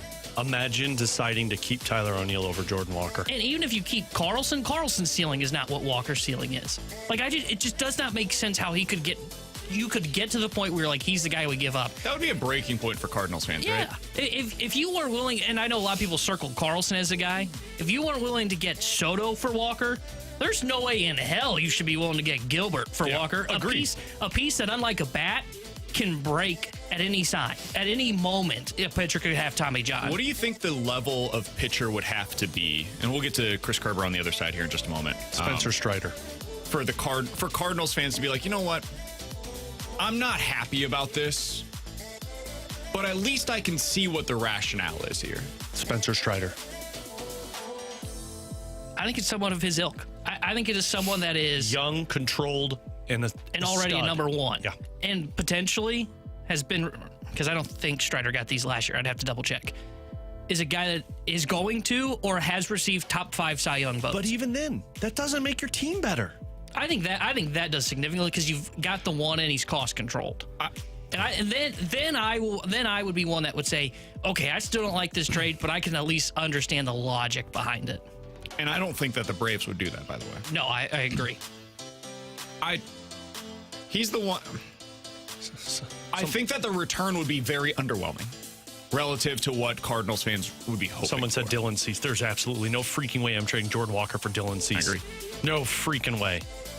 Like, I think Zach Gallen, who you're going to see today, that's the kind of return that you might be able to get for Jordan Walker. I don't even know if I'd be okay with that. I would not be okay with that. I would be very underwhelmed. I would be very upset by it. But, like, I think he might even be higher than the actual return that you're likely to get for Jordan Walker. In what world would it make sense to trade a Jordan Walker over a Nolan Gorman? In what world would that make sense? It wouldn't. And again, all of this is hypothetical, but the further that we get here, the more just the handling of Jordan Walker lately has made me wonder. And what we heard from Katie Woo makes me wonder. Like, is there more to this story than what I would like to believe? And why would you do this to a young player that you're trying to continue to grow? This is why you have issues with developing players. Because when one guy struggles in his first season as a big leaguer who jumped AAA to the majors because he can't hit the ball in the air or because he can't play defense in right field, we're to the point now where we say, well, you can't play for 3 straight days. In what world is that developing talent the right way? Answer me. Oh, I think you're right. So that the trade value site that everybody hates, right? They say that actually the Cardinals would have to include more in a Walker for Gilbert trade. I hope they're not using that site. If the Cardinals traded Walker for Gilbert straight up, your thoughts would be what? I'm done. Fold the franchise, right? Yeah. We all agree? Blow it up. As Jamie Rivers once said, blow it all up. Yeah, I'm not even sure I could come into work the next day. I would need a day to decompress. Just real quick, one more, kind of a follow-up to this. Somebody texted this in, and I thought it was great. More likely to happen, you gain trust in John Mozeliak this offseason, or you lose trust in Doug Armstrong this upcoming season? I don't know how I lose it in Army. Yeah, I think Army's at a good spot right now. I think what he's Tanner done wants to get rid of him. But no. I think he gets a little bit of, like, more leeway that I'm willing to give. And it's because he won a title recently. Yeah. But, like, I have faith that Army, like, though I think there should have been more of a pivot outside of the Krug deal falling apart, and I don't want to hear about money because that's a GM's job, I can at least see the direction he's going. I don't know how. I don't know how I gain trust in Mo. Man, there was a sliver for me, a sliver of hope when Mo talked about how we're going to sell and focuses on 2024, pitching, and admitted his mistakes. There was a sliver of hope that I said, man, Mo might have just hit that realization and he's ready to turn this around. I've lost it all again. Feel like a politician lying to me. Broke my achy breaky heart. Earlier today, Jim Duquette. Achy breaky heart. Earlier today, Jim Duquette told us that the Cardinals are the most interesting team at the deadline. That's how I feel. And then he laughed about how bad their recent history has been. He was like, oh boy, you guys are right. Woo. And in the next week, we're going to get a lot of answers on the direction of this club. And I was a lot more confident about that direction a week ago than I am today. So hopefully all of this is just posturing My fingers crossed hope is that the Cardinals are just posturing and none of this is going to matter. Oh boy, am I anxious, though. I'm having some heart palpitations over here. And by the end of the week, Alex is going to be doing the show solo. Coming up next, Chris Kerber here on 101 ESPN. Coverage of 101 ESPN is presented.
Alex Ferrario back with you to talk about my friend and insurance agent, Tracy Bibb. She is both of those things, and frankly, I think that's the relationship you need with your insurance agent, because when it comes to your car, when it comes to your home, when it comes to maybe your boat or your motorcycle, those things are important for you, and you want to make sure somebody is there to take care of you and those items. That's where Tracy and her team comes into play. They preach all the time. It's not a matter of if something happens, it's when something happens. And when it does, that's where customer service comes into play, and Tracy and her team are the best with it. They're always on top to make sure that you understand what is underneath that umbrella of coverage for you, making sure that if there's changes or if there's price increases, you know what that entails. And frankly, that is very much what I look for in my insurance agent. So give Tracy a call today. She will walk you through the process. Super simple, free, non-committal quote. She will give you all of the information. Just tell her you heard me talk about it on 101 ESPN, and it'll take it from there. 314-328-4260. Again, 314-328-4260. It's no fib. You're always in great hands with the Bib.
Tanner Hendrickson here with a Sports Center update driven by Johnny Londoff Chevrolet and Johnny Londoff Autoplex. The Cardinals fell to the Diamondbacks last night 3-1, and the rubber match of the three-game set is today. 2:40 will be first pitch as Jack Flaherty's on the mound for St. Louis. Zach Gallen will get the start for Arizona. This Sports Center update was driven by Johnny Londoff. Find your road shop 24/7 at londoff.com, londoffautoplex.com. Are you kidding me?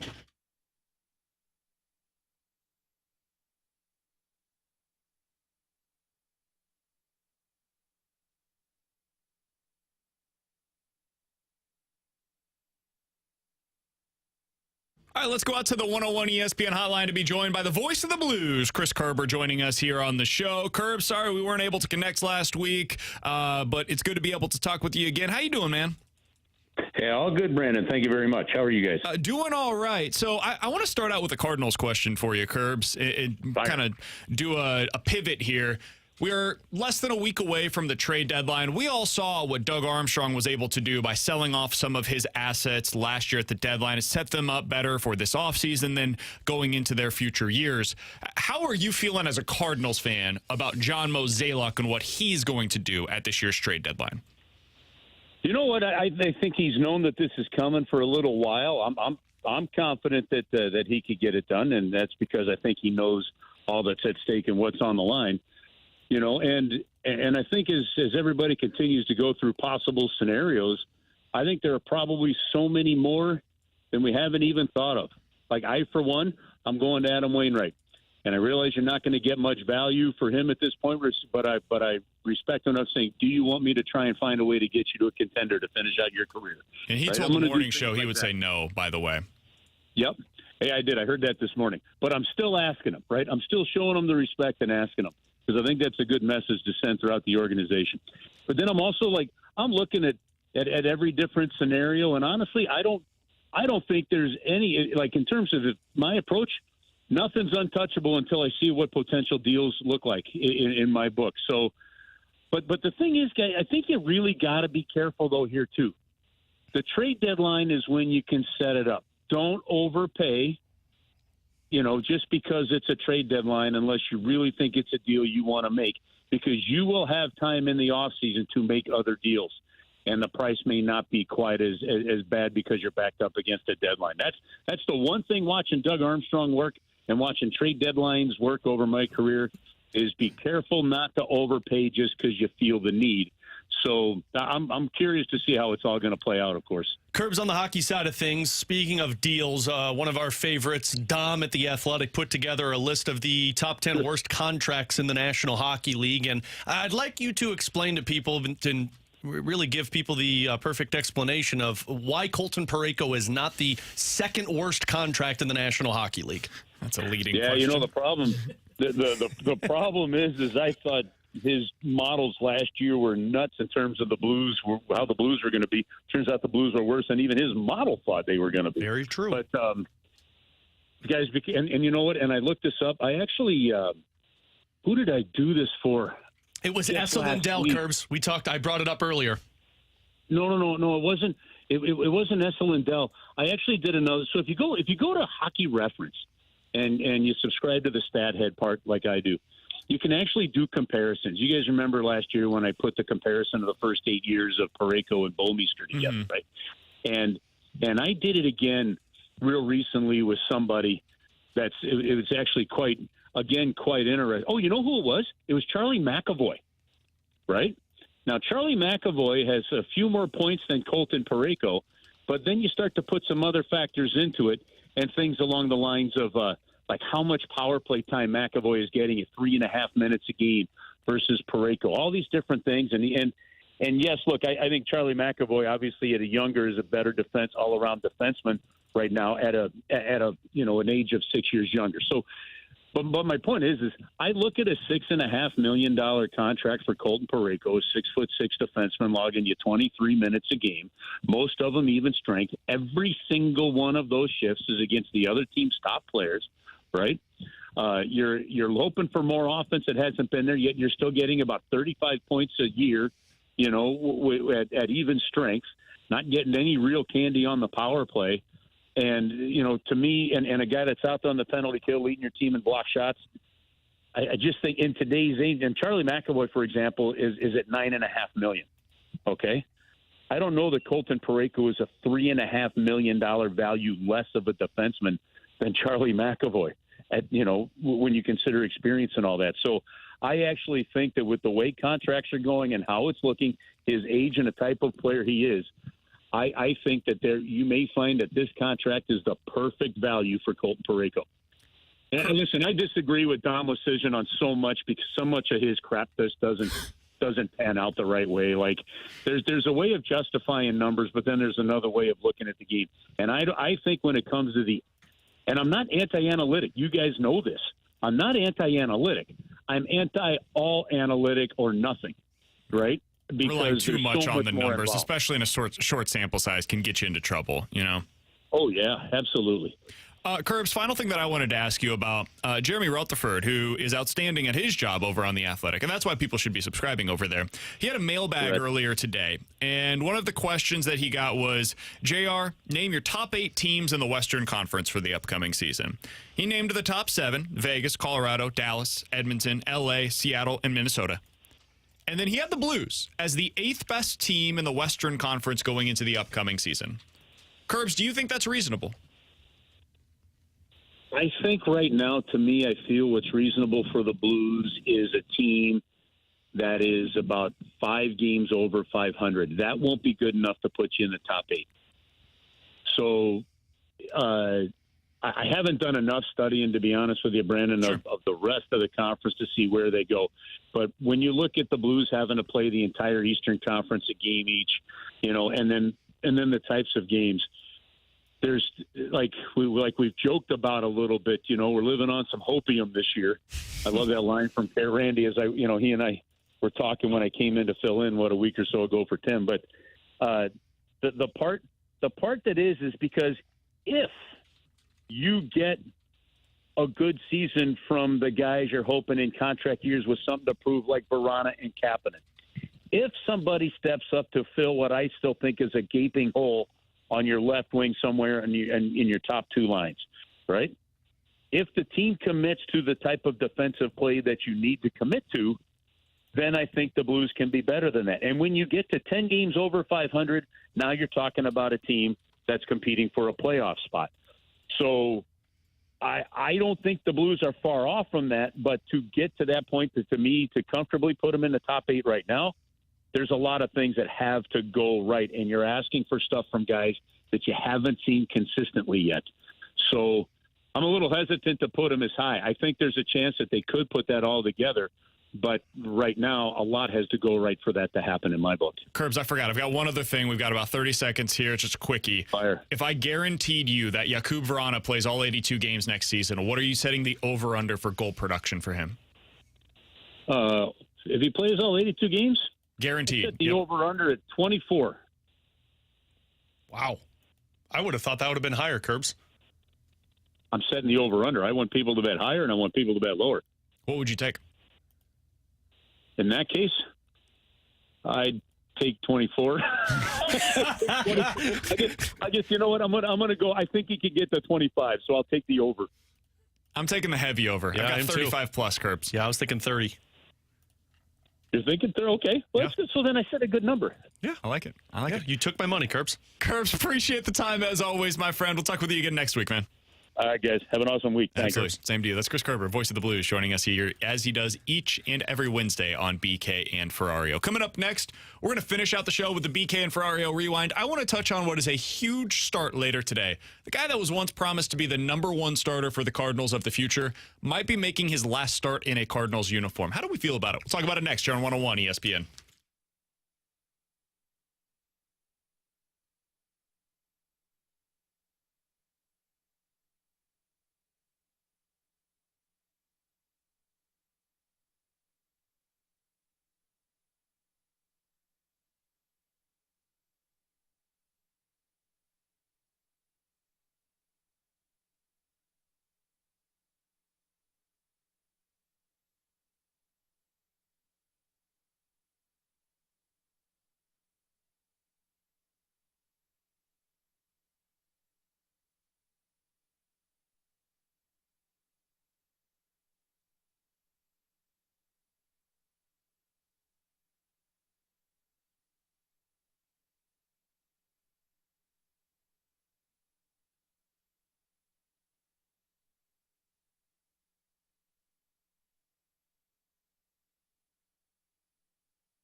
This is exactly where you want to be listening to us. It's BK and Ferrario, live from the Car Shield studio on 101 ESPN.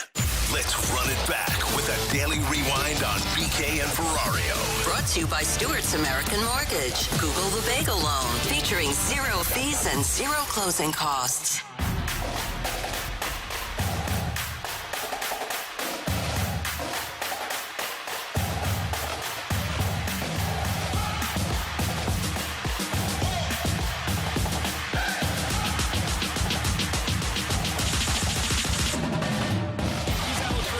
Tanner Hendrickson, and I'm Brandon Kiley. If you've missed anything from today's show, I highly recommend checking it out on the podcast page. 101ESPN.com and the free 101 ESPN app is where you go to find it. It is all presented by Dobbs Tire and Auto Centers. It's been a fun one. Jim Duquette was excellent earlier today, and we had a lot of fun with our roundup of the trade deadline news as well. Alex, later today, in about an hour or so, Jack Flaherty will be making what could be his final start in a Cardinals uniform. In his last 4 starts for the Cardinals, he has allowed a total of 7 earned runs over 25 innings. If he did that over the course of the entire season, that would be projecting for a 210-inning pace with an ERA of 2.5. We talked about it earlier with Jim Duquette. He mentioned how a lot of general managers across Major League Baseball, whether it's logical or not, like to see that platform start as a good one, going out on a high note. Alex, do you think this is going to be his last start in a Cardinals uniform? I do, and I think it should be his last start in a Cardinals uniform. I know it's tough to walk away from somebody who's pitching so well, but as good as he's been this season, I also look at what the last 3 to 4 years have been like of Jack Flaherty, hoping for 2019 and really never getting anywhere close to it.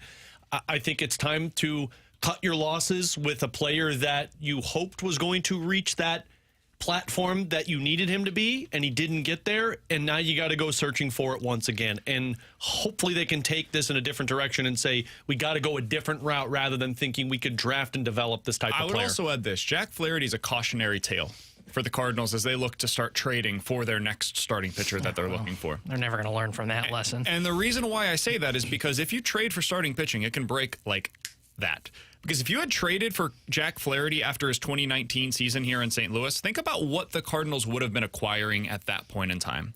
They would have been acquiring a guy that is going into his age 24 season. He had a 3.2 ERA combined in his first 2 full seasons in the big leagues. And he's got a bunch of team control remaining, and you're thinking to yourself, man, we're getting a future ace. We're getting a guy that worst case scenario like is solidified as a number 2. And then we know what happened in 2020.